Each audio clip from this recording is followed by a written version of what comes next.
Debate with Dr. Arun Kumar. Hello, good evening. Sabarimala സ്വർണ്ണക്കൊള്ളയിൽ SIT അന്വേഷണം അട്ടിമറിക്കപ്പെടുന്നുവെന്ന് പ്രതിപക്ഷം ഇന്നും ആവർത്തിക്കുന്നു. അറസ്റ്റ് കഴിഞ്ഞ് 60 ദിനങ്ങൾ പിന്നിട്ടിട്ടും പ്രാഥമിക കുറ്റപത്രം പോലും സമർപ്പിക്കാത്ത കേസിൽ പ്രതികൾ സ്വാഭാവിക ജാമ്യം കിട്ടി പുറത്തുവരുമോ എന്നാണ് ആശങ്ക. പോറ്റിക്കും സർക്കാരിനുമിടയിൽ പാലമായി നിന്ന ഒരു MP യെക്കുറിച്ച് ഇന്ന് അടൂർ പ്രകാശ് പരോക്ഷമായി സൂചിപ്പിച്ചു. അടൂർ പ്രകാശിന് ഈ വിവരം കിട്ടിയത് എങ്ങനെയാണെന്ന് ജോൺ ബ്രിട്ടാസ് മറുപടിയും ചോദിച്ചു. അന്വേഷണം തുടങ്ങി 3 മാസങ്ങൾ പിന്നിടുമ്പോഴും തൊണ്ടി മുതൽ കണ്ടെത്താനായിട്ടില്ല. കട്ടസ്വർണം വാങ്ങിയതാര് എന്നും കണ്ടെത്താനായിട്ടില്ല. വൻതോക്കുകൾ ഈ കേസിലുണ്ടോ എന്നതിന് തെളിവുകളും ഇതുവരെ കണ്ടെത്തിയിട്ടില്ല. പത്മകുമാറും വാസുവും ഉണ്ണികൃഷ്ണൻ പോറ്റിയുടെ കയ്യിൽ നിന്ന് പ്രതിഫലം വാങ്ങിയതായി കണ്ടെത്തിയിട്ടില്ല. പോറ്റിപ്പാട്ടിന് പാരടിയുമായി CPM-ഉം BJP-യും സോണിയ പോറ്റി കൂടിക്കാഴ്ചയും കത്തിച്ചു നിർത്തുകയാണ്. പാളിയിൽ പൊള്ളുന്നതാർക്ക് എന്നാണ് ചോദ്യം.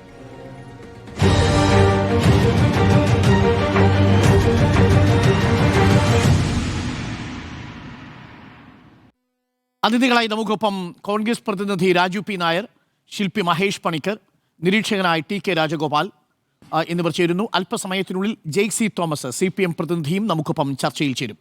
ആദ്യം രാജു P. നായരിലേക്ക്. രാജു P. നായർ, അന്വേഷണം തുടങ്ങി 3 മാസം പിന്നിടുകയാണ്. ആദ്യത്തെ 3 അറസ്റ്റുകൾ രേഖപ്പെടുത്തി 60 ദിവസം പിന്നിട്ട് കഴിഞ്ഞിരിക്കുന്നു. അതായത് ഉണ്ണികൃഷ്ണൻ പോറ്റിയുടെ കാര്യത്തിലും മുരാരി ബാബുവിൻ്റെ കാര്യത്തിലും പത്മകുമാറിൻ്റെ കാര്യത്തിലും ഇനി സ്വാഭാവിക ജാമ്യത്തിന് അവർക്ക് അർഹത നേടുന്ന ഒരു സാഹചര്യത്തിലേക്കാണ് കാര്യങ്ങളുടെ പോക്ക്. ഇതുവരെയും തൊണ്ടി മുതൽ കണ്ടെത്തിയിട്ടില്ല. അതിന് തത്തുല്യമായ സ്വർണം റോദം ജുവലറിയിൽ നിന്ന് കണ്ടെത്തിയിട്ടുണ്ട്. ഈ SIT നടത്തിയ അന്വേഷണത്തിൽ ഏറ്റവും ഒടുവിൽ കണ്ടെത്തിയതായി നമ്മൾ മനസ്സിലാക്കുന്നത് ഇതിന് അന്താരാഷ്ട്ര മാനങ്ങളില്ല എന്നാണ്. അന്തർ സംസ്ഥാന ബന്ധം മാത്രമേ ഉള്ളൂ. അതുകൊണ്ട് CBI ഈ കേസ് അന്വേഷിക്കേണ്ടതില്ല എന്നാണ്. ഈ കേസ് ആവിയായി പോവുകയാണോ? ഒടുവിൽ ഈ ഉണ്ണികൃഷ്ണൻ പോറ്റിയും ഒരുപക്ഷെ ഏറി വന്നാൽ ദേവസ്വം ബോർഡിലെ ചില ഉദ്യോഗസ്ഥരും മാത്രം പ്രതികളായി കുറ്റപത്രം സമർപ്പിച്ചേക്കാവുന്നൊരവസ്ഥയിലേക്കാണോ കാര്യങ്ങളുടെ പോക്ക്? ദേവസ്വം ബോർഡ് പ്രസിഡന്റും അംഗങ്ങളും ഭരണപരമായ വീഴ്ച സംഭവിച്ചു എന്ന ഒരൊറ്റ കുറ്റത്തിൽ അവരുടെ സ്ഥാനം, അവരുടെ പങ്ക് ഒതുങ്ങുമോ? എന്താണ് രാജു P. നായർ അങ്ങ് കണക്കാക്കുന്നത്? അതിനുവേണ്ടിയുള്ള ശ്രമം നടക്കുന്നു എന്ന് വേണം നമുക്ക് മനസ്സിലാക്കാൻ. ഹൈക്കോടതിയുടെ നിരീക്ഷണങ്ങൾ ഉൾപ്പെടെ നമ്മൾ കൂട്ടി വായിക്കുമ്പോൾ അതിനുള്ള ശ്രമങ്ങൾ നടക്കുന്നുണ്ട് എന്ന് നമ്മൾ മനസ്സിലാക്കേണ്ടതായിട്ട് വരും. ഇപ്പോൾ നമുക്കറിയാം, തെരഞ്ഞെടുപ്പിന് മുൻപാണ് പത്മകുമാറും വാസുവും ഉൾപ്പെടെ ഉള്ളവരെ അറസ്റ്റ് ചെയ്തത്.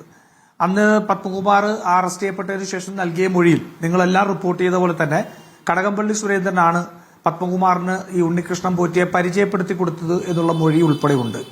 അതല്ലാതെ കുറെ വിവരങ്ങൾ മൊഴിയുടെയൊക്കെ കാര്യങ്ങളായിട്ട് പുറത്തേക്ക് വന്നു. നമുക്ക് അതിനെക്കുറിച്ച് സ്ഥിരീകരിക്കാൻ കഴിയില്ല, മൊഴികളാണ്. പക്ഷേ ആ അറസ്റ്റിന് ശേഷം മുന്നോട്ട് പോയില്ല എന്നുള്ളതൊരു വസ്തുത തന്നെയാണ്. തെരഞ്ഞെടുപ്പിന് ശേഷം പിന്നെ ഹൈക്കോടതി വന്നപ്പോഴാണ് ഹൈക്കോടതിയുടെ സിംഗിൾ ബെഞ്ച് ഇതിലൊരു മെല്ലെ പോക്കുണ്ട്, എന്തുകൊണ്ട് ദേവസ്വം ബോർഡ് മെമ്പർമാരെ അറസ്റ്റ് ചെയ്തിട്ടില്ല എന്നുള്ളൊരു ചോദ്യം തന്നെ ഉന്നയിക്കുന്നത്. അപ്പോ ഒരു ചോദ്യം വന്നു.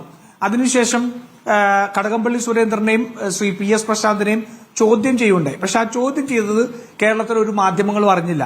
അടൂർ പ്രകാശിനെ ചോദ്യം ചെയ്യുമെന്ന് മറ്റേ നമ്മൾ ഈ ഒരു സിനിമയുണ്ടല്ലോ, ഇവിടെ ദിലീപ് അഭിനയിച്ച സിനിമയിൽ പറഞ്ഞ പോലെ വിളിച്ചു ചൊല്ലി പറഞ്ഞാലേ വഴിപാട് നടത്തിയാലേ ഫലമുണ്ടാവൂ എന്ന് പറയുന്ന പോലെ ആ അടൂർ പ്രകാശിനെ ചോദ്യം ചെയ്യാൻ പോകുന്നെന്ന് നോട്ടീസ് കൊടുക്കുന്നതിന് മുമ്പ് വിളിച്ചു ചൊല്ലി അറിയിച്ചു.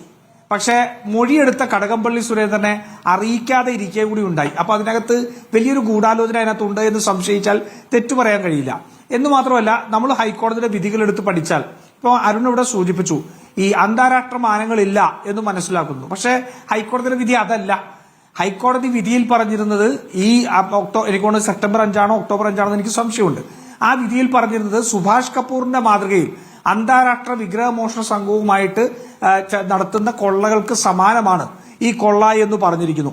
അപ്പോൾ അതിനകത്ത് ഒട്ടേറെ വിഷയങ്ങളുണ്ട്. അത് മാത്രമല്ല, അതിനകത്ത് ഏറ്റവും പ്രധാനപ്പെട്ട ഒന്നാണ് 2019 നടന്ന ഈ കൊള്ള മറച്ചുവെക്കുന്നതിന് വേണ്ടിയാണ് 2025 ഉണ്ണികൃഷ്ണൻ പോറ്റിയെ വീണ്ടും വിളിച്ചു വരുത്തിയതുള്ള ഏറ്റവും പ്രധാനപ്പെട്ട നിരീക്ഷണമുണ്ട്. അപ്പോൾ ആ നിരീക്ഷണം നമ്മൾ കണക്കിലെടുത്താൽ PS പ്രശാന്ത് ഉൾപ്പെടെ നേരിട്ട് കുറ്റവാളികളാകുന്ന അല്ലെങ്കിൽ അതിനകത്തേക്ക് കുറ്റം ചാർത്തപ്പെടുന്ന സാഹചര്യത്തിലേക്ക് എത്തും. അപ്പൊ ഇതിലേക്കൊന്നും അന്വേഷണം പോയിട്ടില്ല എന്നുള്ളത് ഇത് SITക്ക് മേൽ വലിയ സമ്മർദ്ദമാക്കി വരുന്നതാണോ എന്ന് നമുക്ക് സംശയിക്കേണ്ടി വരും. നമുക്ക് നേരത്തെ അറിയാവുന്ന പോലെ പ്രതിപക്ഷ നേതാവ് നേരത്തെ പറഞ്ഞിരുന്ന പോലെ ഹെഡ്ക്വാർട്ടേഴ്സിലുള്ള CPMന്റെ ഏറ്റവും അജ്ഞാനവർത്തികളായ 2 ഉദ്യോഗസ്ഥർ ഈ SITയിൽ 2 പേരെ CPMന്റെ ഏറ്റവും അടുത്ത ബന്ധമുള്ള 2 പേരെ ഉൾപ്പെടുത്താൻ ശ്രമിച്ചത് ഉൾപ്പെടെയുള്ള വിഷയങ്ങളൊക്കെ ഇതിനോട് കൂട്ടി വായിക്കേണ്ടി വരും. എന്തായാലും ഒരു കാര്യം ഉറപ്പാണ് അരുൺ, ഈ കഴിഞ്ഞ ഏകദേശം 4 മാസക്കാലമായിട്ട് പല ഇടക്കാല ഉത്തരവുകളുണ്ടായി. ആ ഉത്തരവുകളിലെല്ലാം ഒരു അന്വേഷണ സമയത്ത് ഒരു കോടതിക്ക് പറയാൻ കഴിയുന്നതിനെല്ലാം അപ്പുറത്ത് ഈ വിഷയങ്ങളെ സംബന്ധിച്ച് കൃത്യമായിട്ട് ഹൈക്കോടതി നിരീക്ഷിക്കുകയും അതനുസരിച്ച് നിർദ്ദേശങ്ങൾ SITക്ക് കൊടുക്കുകയുണ്ടായി. അല്ലെ, അങ്ങനെ SITക്ക് നിർദ്ദേശം കൊടുത്ത് തിരുവിതാംകൂർ ബോർഡിന്റെ മിനിറ്റ്സ് പിടിച്ചെടുത്തതിൽ നിന്നാണ് പത്മകുമാറിന്റെ റോൾ അതിനകത്തുനിന്ന് വ്യക്തമാവുന്നത്. അപ്പോൾ കോടതിക്ക് ഇത് സംബന്ധിച്ച് ഒട്ടേറെ സംശയങ്ങളുണ്ട്. ഒട്ടേറെ അവരുടെ കയ്യിൽ കിട്ടിയിരിക്കുന്ന രേഖകളിൽ ഇതിനകത്ത് നടന്നിട്ടുള്ള ക്രമക്കേടുകളെ സംബന്ധിച്ച് കൃത്യമായ ബോധ്യങ്ങളുണ്ട്. അതുകൊണ്ടാണ് ഞാൻ പറഞ്ഞത്, ഒരു അന്വേഷണ വേളയിൽ, വിചാരണ വേള പോലുമല്ല, അന്വേഷണ വേളയിൽ കോടതിക്ക് പറയാൻ കഴിയുന്നതിനെല്ലാം അപ്പുറത്ത് ഉത്തരവുകളായിട്ട് ഇറങ്ങിയ ഒരു കേസാണ്. അത് അട്ടിമറിക്കാൻ ശ്രമിച്ചാലും ഹൈക്കോടതി അതിന് അനുവദിക്കില്ല എന്നുള്ളത് തന്നെയാണ് ഞങ്ങളുടെ ഇപ്പോഴത്തെയും ബോധ്യം. അപ്പോൾ ആ ബോധ്യത്തിൽ നിന്നാണ് പോകുന്നത്. മാത്രമല്ല, അങ്ങ് സൂചിപ്പിച്ചു കട്ടെടുത്ത മോഷ്ടിച്ച സ്വർണം എന്നുള്ളത്.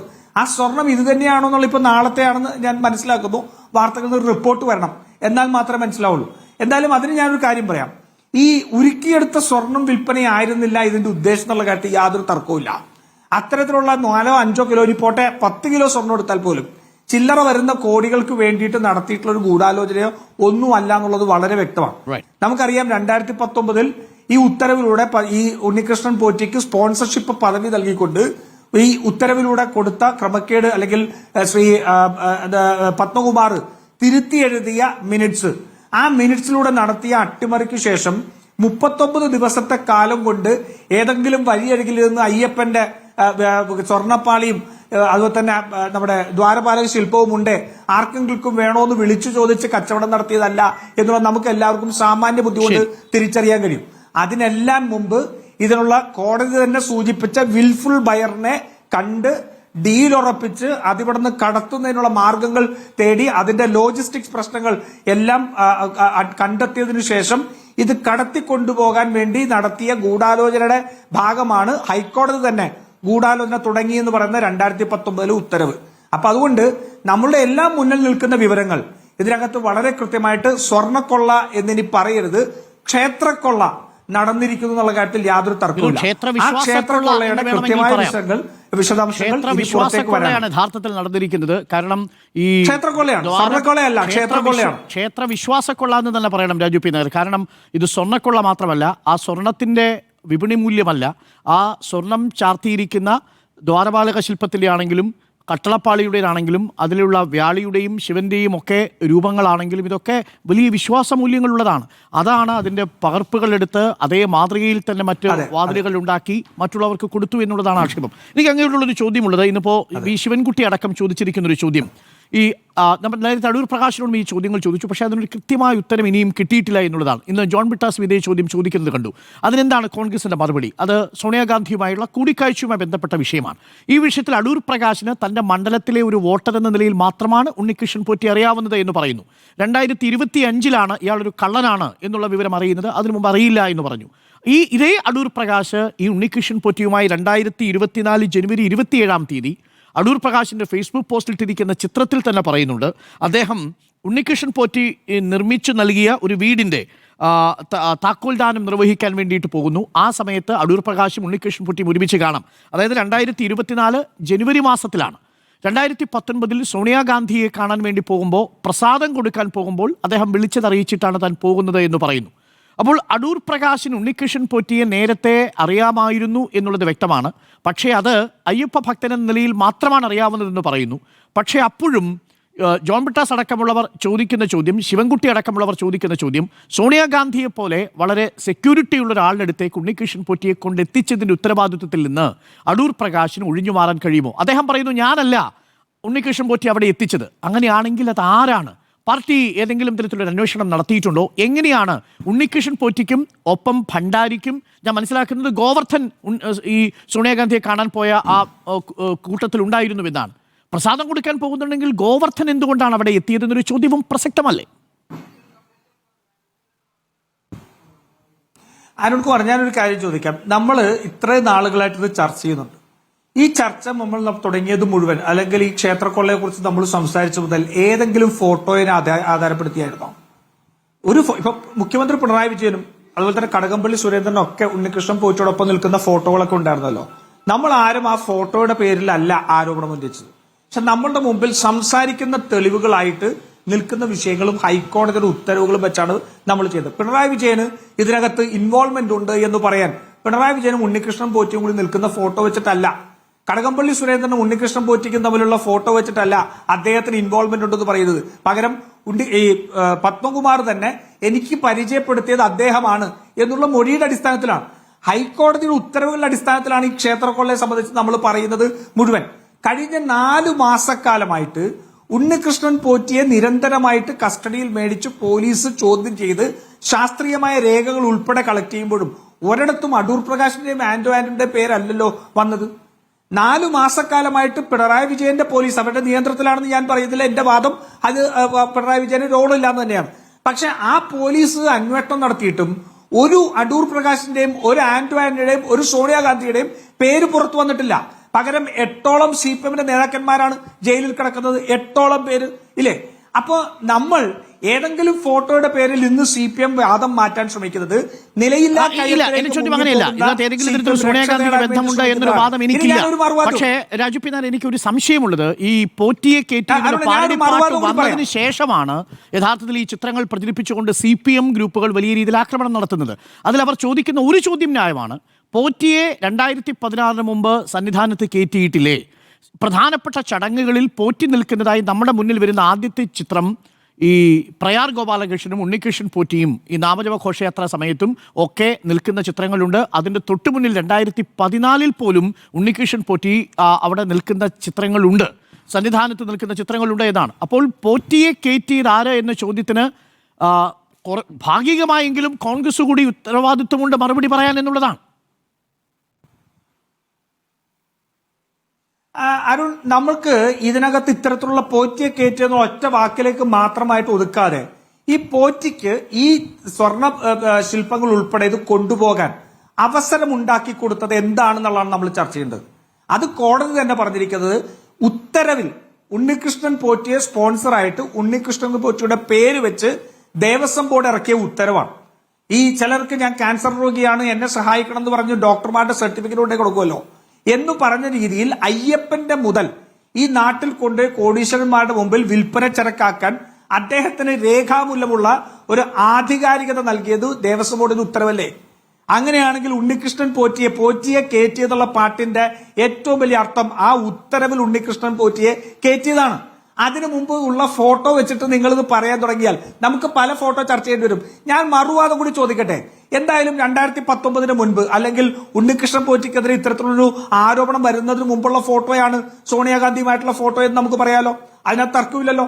പക്ഷെ 2019 ഇത് കൊണ്ടുപോയതിനു ശേഷം കേരളത്തിലെ ആഭ്യന്തര വകുപ്പിന്റെ കീഴിലുള്ള ദേവസ്വം ബോർഡാണ് നിയമിക്കുന്നതെങ്കിൽ പോലും കേരളത്തിലെ ആഭ്യന്തര വകുപ്പിന്റെ കീഴിലുള്ള ദേവസ്വം വിജിലൻസ് ബോർഡ് ഈ സ്വർണ്ണപ്പാളിയിൽ കുറവുണ്ടായിരുന്നുള്ളതും ക്രമക്കേട് നടത്തിയിരുന്നതും കണ്ടെത്തിയിട്ടുണ്ടല്ലോ. കമ്മീഷൻ അതാണല്ലോ ഹൈക്കോടതി പോയത്.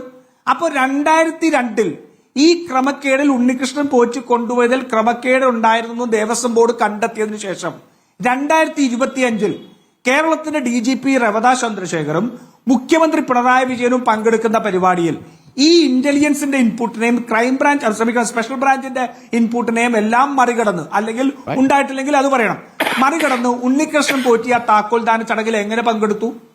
അപ്പൊ സോണിയാഗാന്ധിക്ക്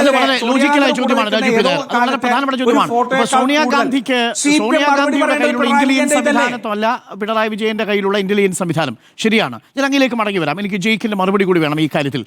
ജയിക്ക്, വീണ്ടും സോണിയാഗാന്ധിയെ മുൻനിർത്തി, അടൂർ പ്രകാശിനെ മുൻനിർത്തി ഈ സ്വർണ്ണക്കൊള്ളയെ പ്രതിരോധിക്കാനാണ് ഇടതുപക്ഷം ശ്രമിക്കുന്നത്. ഇന്നത്തെ പ്രതികരണങ്ങൾ നമ്മൾ കണ്ടു. മുഖ്യമന്ത്രി തന്നെ ഈ വിഷയത്തിൽ സോണിയാഗാന്ധിയുടെ വീട്ടിലല്ലേ കയറ്റിയത് എന്നത് പരാമർശിക്കുകയും ചെയ്ത സാഹചര്യമുണ്ടായി. 2 ചോദ്യങ്ങൾക്കാണ് മറുപടി വേണ്ടത്. അതിലൊന്ന്, ഇന്നിപ്പോൾ 60 ദിവസം പിന്നിട്ടിരിക്കുകയാണ് ആദ്യ അറസ്റ്റ് കഴിഞ്ഞ്. 90 ദിവസം കഴിഞ്ഞിരിക്കുന്നു അന്വേഷണം തുടങ്ങിയിട്ട്. അന്വേഷണം എവിടെ എത്തി എന്നൊരു വളരെ പ്രധാനപ്പെട്ട ചോദ്യമാണ്. തൊണ്ടി മുതൽ കണ്ടെടുക്കാൻ സാധിച്ചിട്ടില്ല. വൻ തോക്കുകളിലേക്ക് അന്വേഷണം എത്തിയിട്ടില്ല. ഇത് പത്മകുമാറിലും വാസുവിലും മാത്രം ഒതുങ്ങി നിൽക്കുന്നു. അവർക്ക് പോലും ഇതിൽ ഉണ്ണികൃഷ്ണൻ പോറ്റിയുടെ പങ്കെത്ര കിട്ടി എന്ന ചോദ്യത്തിന് ഉത്തരം SITക്ക് കണ്ടെത്താൻ സാധിച്ചിട്ടില്ല. ഭരണപരമായ വീഴ്ചയ്ക്കപ്പം അപ്പുറം ഒന്നിലേക്കും SIT പോയിട്ടില്ല. അപ്പോൾ സ്വാഭാവികമായി ഇനി ഈ പ്രതികൾ ജാമ്യം കിട്ടി പുറത്തിറങ്ങി കേസ് ആവിയാകാൻ പോവുകയാണോ എന്നുള്ളത് ആദ്യത്തെ ചോദ്യം. രണ്ടാമത്തെ പ്രസക്തമായ ചോദ്യം ഇപ്പോൾ നേരത്തെ രാജു പി നായർ ചോദിച്ച ചോദ്യമാണ്. സോണിയാഗാന്ധി എന്തുകൊണ്ട് ജൻപത്തിൽ ഉണ്ണികൃഷ്ണൻ പോറ്റിയെ കയറ്റി, മറ്റ് അടൂർ പ്രകാശും മറ്റുള്ള നേതാക്കളും എന്നുള്ള ചോദ്യത്തിന് നോക്കൂ, 2025 ഈ ദേവസ്വം വിജിലൻസ് കയ്യിലുള്ള, ഇന്റലിജൻസ് സംവിധാനം കയ്യിലുള്ള ആഭ്യന്തര വകുപ്പ് തന്നെ ഉണ്ണികൃഷ്ണൻ പോറ്റിയെ ആടെ കയ്യിൽ നിന്ന് താക്കോലേറ്റ് വാങ്ങുന്നുണ്ട്. ഈ സംവിധാനങ്ങളൊന്നുമില്ലാത്ത സോണിയാഗാന്ധിയുടെ വീട്ടിൽ ഒരു പൂജയുടെ പ്രസാദം കൊടുക്കാൻ ഉണ്ണികൃഷ്ണൻ പോറ്റി പോയത് ഇത്ര രാഷ്ട്രീയ വിവാദമാക്കാനുണ്ടോ JP തോമസ്?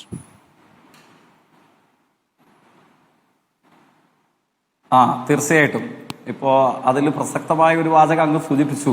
പൂജയുടെ പ്രസാദം കൊടുക്കാൻ വേണ്ടിയിട്ടാണ് UPAയുടെ ചെയർപേഴ്സണായി, അതായത് നമ്മുടെ നാട്ടിൽ ഇപ്പോൾ ലഭ്യമായിക്കൊണ്ടിരിക്കുന്ന വിവരങ്ങളുണ്ടല്ലോ, അതായത് 50-ലധികം വരുന്ന പോലീസ് ഉദ്യോഗസ്ഥരുടെ സമാനമായ സുരക്ഷയുള്ള Z+ കാറ്റഗറി സുരക്ഷയുണ്ടായിരുന്ന UPAയുടെ ചെയർപേഴ്സണായിരുന്ന സമയത്ത് ആഭ്യന്തരമന്ത്രിക്കും പ്രധാനമന്ത്രിക്കും ഒക്കെ തത്തുല്യമായ സുരക്ഷയും ഒരുപക്ഷെ അവരെക്കാൾ കൂടുതൽ പദവിയും ആരോപിക്കപ്പെട്ടിരിക്കുന്ന ഈ UPA ചെയർപേഴ്സന്റെ അടുക്കലേക്ക് അങ്ങയുടെ ചോദ്യത്തിന്റെ അവസാന ഭാഗം കൂട്ടുകയാണെങ്കിൽ എന്താണ്, പൂജയുടെ പ്രസാദം കൊടുക്കാൻ അല്ലെ, ബാംഗ്ലൂരിലെ അയ്യപ്പ ഭക്തൻ എന്ന് 2024 ബഹുമാന്യനായ UDFന്റെ കൺവീനർ വിശേഷിപ്പിച്ച, നിർവചനം ചമച്ച ഇദ്ദേഹം ഈ അമ്പലക്കള്ളൻ പോയി എന്നുള്ളതാണ്.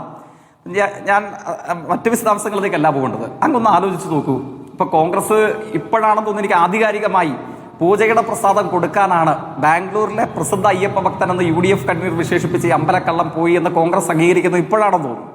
2 ദിവസങ്ങൾക്കോ മറ്റോ മുമ്പുള്ള ചാനൽ ചർച്ചയിൽ ഇദ്ദേഹത്തെ പോലെ തന്നെ സംവാദങ്ങളിൽ പങ്കെടുക്കാറുള്ള കോൺഗ്രസിന്റെ ബഹുമാനിയനായ മറ്റൊരു പാനലിസ്റ്റ്, അദ്ദേഹമാണ് ആദ്യമായിട്ട് ഇത് പറയുന്നത്. അതായത് താൻ പാതി ദൈവം പാതി എന്ന നിലയിലാണല്ലോ. അപ്പോൾ മെഡിക്കൽ ചികിത്സയോടൊപ്പം ദൈവസ്വരൂപമായിട്ടുള്ള, വിളിച്ചാൽ വിളിപ്പുറത്തുള്ള ബഹുമാന്യനായ ഭഗവാൻ അയ്യപ്പന്റെ പൂജാപ്രസാദവുമായിട്ടാണ് ഈ അമ്പലക്കള്ളൻ UPA ചെയർപേഴ്സന്റെ അടുക്കിലേക്ക് പോയത് എന്ന് 2 ദിവസങ്ങൾക്കോ മറ്റോ മുമ്പുള്ള ഇദ്ദേഹത്തെ പോലെ തന്നെ ചർച്ചയിൽ പങ്കെടുക്കുന്ന മറ്റൊരു കോൺഗ്രസ് പ്രതിനിധിയാണ് ഉന്നയിച്ച് ആദ്യമായി എനിക്ക് എന്തായാലും കേൾക്കാൻ വേണ്ടി കഴിഞ്ഞത്. നമ്മൾ കാണേണ്ടൊരു പ്രശ്നം, ഇപ്പോൾ അങ്ങയുടെ ഓർമ്മയിലുണ്ടാവില്ലോ, നമ്മുടെ KPCCയുടെ പ്രസിഡന്റ്, മുൻ പ്രസിഡന്റ് ആദരണീയനായ K. സുധാകരൻ, പകരം വെക്കാനില്ലാത്ത കേരളത്തിലെ കോൺഗ്രസിന്റെ അഭിമാനഭാജനമായ നേതാവാണല്ലോ. അദ്ദേഹം ചികിത്സ തേടാൻ പോകുന്നത് മോൻസൺ മാവുങ്കലിന്റെ അടുക്കൽ. UPA ചെയർപേഴ്സണായിട്ടുള്ള സോണിയാഗാന്ധിക്ക് അസുഖം വരുമ്പോൾ അദ്ദേഹത്തിന്റെ കയ്യിലേക്ക് പൂജാപ്രസാദം കൊണ്ടെത്തിക്കുന്നത് അമ്പലക്കള്ളനായ ഉണ്ണികൃഷ്ണൻ പോറ്റി. ഇതിൽ തന്നെ ഈ കാര്യങ്ങളെയൊക്കെ ചേർത്ത് വെച്ച് നോക്കിയാൽ തന്നെ കേരളത്തിലെ, ഇന്ത്യയിലെ ലക്ഷണമൊത്ത തസ്കര സംഘമായി കോൺഗ്രസും UDFും മാറിയെന്ന് നിഷ്കളങ്ക ബുദ്ധിയോടുകൂടെ ആരെങ്കിലും ചോദ്യം ചോദിച്ചാൽ ആ ചോദ്യത്തെ നമുക്ക് തള്ളിക്കളയാൻ കഴിയുമോ? കേരളത്തിലെ കോൺഗ്രസിന്റെ ചെറിയ ആളല്ല, ഇപ്പൊ മണ്ഡലം പ്രസിഡന്റോ അല്ലെങ്കിൽ ചർച്ചയിൽ വന്നിരിക്കുന്ന സ്പോക്സ് പേഴ്സൺമാരോ ആരൊക്കെ ഒക്കെ ആണെങ്കിൽ നമുക്ക് പോട്ടെ എന്ന് വെക്കാം, അത് അവരുടെ നിലവാരത്തിൽ എന്ന് വെച്ചിട്ട്. ഇത് വന്നിരിക്കുന്നത് ആരാണ്? UPA ചെയർപേഴ്സൺ മുതൽ കേരളത്തിലെ കോൺഗ്രസിന്റെ ഏറ്റവും സമുന്നത നേതാവ് വരെ, മോൻസൺ മാവുങ്കൽ മുതൽ ഉണ്ണികൃഷ്ണൻ പോറ്റി വരെയുള്ള ആളുകളെയാണ് ആശ്രയിക്കുന്നത്. മെഡിക്കൽ പ്രയാസം ഉണ്ടാകുമ്പോൾ, ആരോഗ്യ സംബന്ധമായ അസുഖം വരുമ്പോൾ ഈ ലക്ഷണമൊത്ത വഞ്ചക സംഘത്തിന്റെ നേതാക്കന്മാരെയാണ് ഇന്ത്യയിലെ മുതൽ കേരളത്തിലെ വരെ കോൺഗ്രസിന്റെ ഏറ്റവും മുതിർന്ന ആളുകൾ, ടോപ്പ് ബ്രാസിൽ നിൽക്കുന്ന ആളുകൾ ആശ്രയിക്കുന്നത്. എന്നിട്ട് അവരെ സംബന്ധിച്ച് പറഞ്ഞ കാര്യങ്ങൾ എന്താണ്? അങ്ങയുടെ ചോദ്യത്തിന്റെ പ്രസക്തമായ ഒരു ഭാഗം അന്വേഷണം ആവിയാകാൻ പോകുന്നുണ്ടോ എന്നുള്ളതാണ്. അന്വേഷണം ആവിയാകാൻ പോകുന്നുള്ളതിനെ സംബന്ധിച്ച് ഒരു CPM പ്രതിനിധി എന്ന നിലയിൽ ഞാൻ പറയുന്നതിനേക്കാൾ കൂടുതൽ പ്രേക്ഷകർക്ക് സ്വീകാര്യമായ അഭിപ്രായം, ഈ അന്വേഷണത്തിന് മേൽനോട്ട ചുമതല വഹിച്ചുകൊണ്ട് എല്ലാ 2 ആഴ്ചയും ഈ അന്വേഷണ സംഘത്തിന്റെ ഓഡിറ്റിംഗ് നടത്താറുള്ള ദേവസ്വം ഡിവിഷൻ ബെഞ്ചാണ്, 2 അംഗ ഹൈക്കോടതി ബെഞ്ചാണ്. അവർ ഈ അന്വേഷണത്തെ സംബന്ധിച്ച് ഇതേവരെ മറുത്തൊരു അഭിപ്രായം പറഞ്ഞതായി നമ്മളുടെ മുമ്പിലുണ്ടോ? അവരുടെ കൂടെ പ്രതികരണങ്ങളും അവരുടെ കൂടെ ആശീർവാദത്തോടും അവരുടെ കൂടെ മേൽനോട്ട സമ്മതിയോടും കൂടെയല്ലേ അന്വേഷണ സംഘം സുത്യർഹമാംവിധം പ്രവർത്തിക്കുന്നു എന്ന് നമ്മുടെ നാട്ടിൽ പലരാലും പ്രകീർത്തിക്കപ്പെട്ടത്. ഇപ്പോഴെന്താണ് അന്വേഷണ സംഘത്തിനാകെ കുഴപ്പം? ഇപ്പൊ തങ്ങൾ വിചാരിച്ചതിൽ നിന്നും വ്യത്യസ്തമായിട്ട് UDFന്റെ സമുന്നത നേതാവിലേക്ക് ചോദ്യമുനയെത്തുന്നു, UDFന്റെ സംസ്ഥാന നേതാവിലേക്ക് അന്വേഷണ ശരങ്ങളെത്തുന്നു. അദ്ദേഹം എത്ര തവണ കള്ളം പറഞ്ഞു? ആദ്യം അറിയില്ല എന്ന് പറഞ്ഞു, പിന്നെ മണ്ഡലത്തിലുള്ള ആളാണെന്ന് പറഞ്ഞു, പിന്നെ താൻ വിളിച്ചുകൊണ്ട് പോയതല്ല, താൻ മുഖാന്തരമല്ലാതെ 10 ജൻപതിൽ അപ്പോയിന്റ്മെന്റ് കിട്ടിയപ്പോൾ പോറ്റി വിളിച്ചിട്ട് അദ്ദേഹം പോയി എന്ന് പറഞ്ഞു. സ്വാഭാവികമായി തിരികെ ചോദിച്ചു, നമ്മുടെ നാട്ടിലെ ലക്ഷണമൊത്തി ഒരു അമ്പലക്കള്ളം വിളിച്ചാൽ ചുവപ്പ് പരവതാനി വിരിച്ച് അങ്ങോട്ടേക്ക് പോകേണ്ട ആളാണോ കേരളത്തിലെ UDF കൺവീനർ? ഞാൻ കരുതുന്നത് അങ്ങനത്തെ ഒരാളല്ല കേരളത്തിലെ UDF കൺവീനർ എന്നുള്ളതാണ്. ഇനി മറിച്ചാണ് UDFന്റെ അഭിപ്രായമെങ്കിൽ കോൺഗ്രസ് പ്രതിനിധിയുടെ അവസരത്തിൽ അദ്ദേഹം പറയട്ടെ. അപ്പോഴോ ഇദ്ദേഹം ആദ്യം പറഞ്ഞ കള്ളം പിന്നെ പിടികൂടപ്പെടുന്നു, രണ്ടാമത് പറഞ്ഞ കള്ളം പിടികൂടപ്പെടുന്നു. ഇനി രണ്ടാമത് ഇദ്ദേഹം പറഞ്ഞ പ്രകാരം എന്താണ്? ഇദ്ദേഹം മുഖാന്തരം അല്ലാതെ ഉണ്ണികൃഷ്ണൻ പോറ്റിയും സ്വർണം കട്ടവനും സ്വർണം വാങ്ങിയവനും ഉണ്ടല്ലോ, ഇല്ലേ? ഗോവർദ്ധനമുണ്ട്, പോറ്റിയുമുണ്ട്. ഇവർ രണ്ടുപേരും എങ്ങനെ 10 ജൻപതിന്റെ UPA ചെയർപേഴ്സന്റെ അന്തപ്പുരത്തിനുള്ളിൽ എങ്ങനെ പ്രവേശനം ലഭിച്ചു? ആര് പ്രവേശനം വാങ്ങിച്ചു കൊടുത്തു? ആങ്കർക്ക് എന്തായാലും അറിയാമല്ലോ. ഇല്ലില്ല, ഞാൻ എന്റെ ഭാഗം കഴിഞ്ഞിട്ട് അങ്ങയുടെ ചോദ്യത്തിലേക്ക് എത്ര വേണമെങ്കിലും മടങ്ങിത്തരാം, അങ്ങയുടെ ചോദ്യത്തിന് മറുപടിയും പറയാം. അപ്പോഴെന്താണ്? ആങ്കർക്ക് നിർബന്ധമായും അറിയാമല്ലോ Z+ കാറ്റഗറി സുരക്ഷയുള്ള ഒരാളുടെ മുമ്പിൽ എങ്ങനെ ഒരാൾ സാധാരണക്കാരന് അപ്പോയിന്റ്മെന്റ് കിട്ടും? ആങ്കർക്ക് മാധ്യമ പ്രവർത്തകന്റെ വിശാല അനുഭവ ലോകമുണ്ട് എന്നേക്കാൾ കൂടുതൽ. അങ്ങേക്ക് നിർബന്ധമായും ചില ഓർമ്മകളുണ്ടല്ലോ. ലീഡർ എന്ന് കേരളത്തിലെ പുകൾപ്പറ്റ കോൺഗ്രസ്സുകാർ വിളിക്കുന്ന ആദരണീയനായ കേരളത്തിന്റെ മുൻ മുഖ്യമന്ത്രി ഡൽഹി കേരള ഹൗസിൽ വന്ന് തമ്പടിച്ച് കിടന്നു, ഇല്ലേ? ഈ UPA ചെയർപേഴ്സന്റെ ഒരു അപ്പോയിന്റ്മെന്റ് കാത്ത് കിട്ടിയിട്ടുണ്ടോ? UPA ചെയർപേഴ്സൺ കൊടുത്തിട്ടുണ്ടോ? കേരളത്തിലെ മുഖ്യമന്ത്രി പദവി വരെ അലങ്കരിച്ചിരുന്ന ലീഡർക്ക് ഒരു അപ്പോയിന്റ്മെന്റ്, അദ്ദേഹത്തിന് കിട്ടാത്ത അപ്പോയിന്റ്മെന്റ് ആണ് Z+ കാറ്റഗറിയുള്ള അപ്പോയിന്റ്മെന്റിന് മുമ്പ് പേര് വിവരങ്ങൾ, സന്ദർശന ഉദ്ദേശം, തിരിച്ചറിയൽ രേഖ ഇതൊക്കെ ഹാജരാക്കി കയറേണ്ട, നിയാമികമായി ഇതൊക്കെ ഹാജരാക്കി കയറേണ്ട ഒരു സ്ഥലത്ത് ഈ കള്ളൻ എങ്ങനെ കയറി? അടൂർ പ്രകാശും ആന്റണിയും പറയുന്നു ഞങ്ങളല്ല കയറ്റിയത്, അദ്ദേഹത്തിന് നേരിട്ട് ആക്സസ് ലഭിച്ചതാണ്. നേരിട്ട് ലഭിച്ച ആക്സസ് എന്താണ്? ഞാൻ സുബ്രഹ്മണ്യ സ്വാമിയെ വിശ്വസിക്കുന്നയാളല്ല, പക്ഷെ നേരിട്ട് ലഭിച്ച ആക്സസ് എന്താണ്? സോണിയാഗാന്ധിയുടെ മണ്ഡലമായിരുന്ന ബെല്ലാരിയിലെ ഗോവർദ്ധനുമായി ബന്ധപ്പെട്ട മറ്റെന്തെങ്കിലും ബന്ധമുണ്ടോ എന്ന് അടൂർ പ്രകാശും ആന്റണിയോ കരുതുന്നുണ്ടോ? അതോ ഈ സുബ്രഹ്മണ്യ സ്വാമി ആരോപിച്ചതുപോലെ ഇദ്ദേഹത്തിന്റെ സഹോദരിമാർക്ക് മറ്റിടങ്ങളിൽ നിന്ന് ഇന്ത്യയിലെ പുരാവസ്തുക്കൾ കടത്തിക്കൊണ്ടുപോയി വിൽപ്പനയുണ്ടായിരുന്നു എന്ന് BJPയുടെ നേതാക്കന്മാർ, സുബ്രഹ്മണ്യ സ്വാമി ഉൾപ്പെടെയുള്ള മറ്റാളുകൾ ആരോപിക്കുന്നതിൽ വസ്തുതയുണ്ട് എന്നാണോ അടൂർ പ്രകാശും ആന്റണിയും പറയുന്നത്? ഇവർ പറയേണ്ട എങ്ങനെ അപ്പോയിന്റ്മെന്റ് കിട്ടി എന്നുള്ളത് തങ്ങൾ മുഖാന്തരം അല്ലെങ്കിൽ.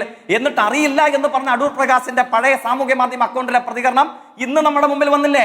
2024 ഭവന നിർമ്മാണം പൂർത്തീകരിച്ച് താക്കോൽദാന ചടങ്ങ്. ആ താക്കോൽദാന ചടങ്ങിന്റെ ആമുഖ വാചകം എങ്ങനെയാണ് ആങ്കർ അദ്ദേഹം എഴുതി വെച്ചിട്ടുള്ളത്?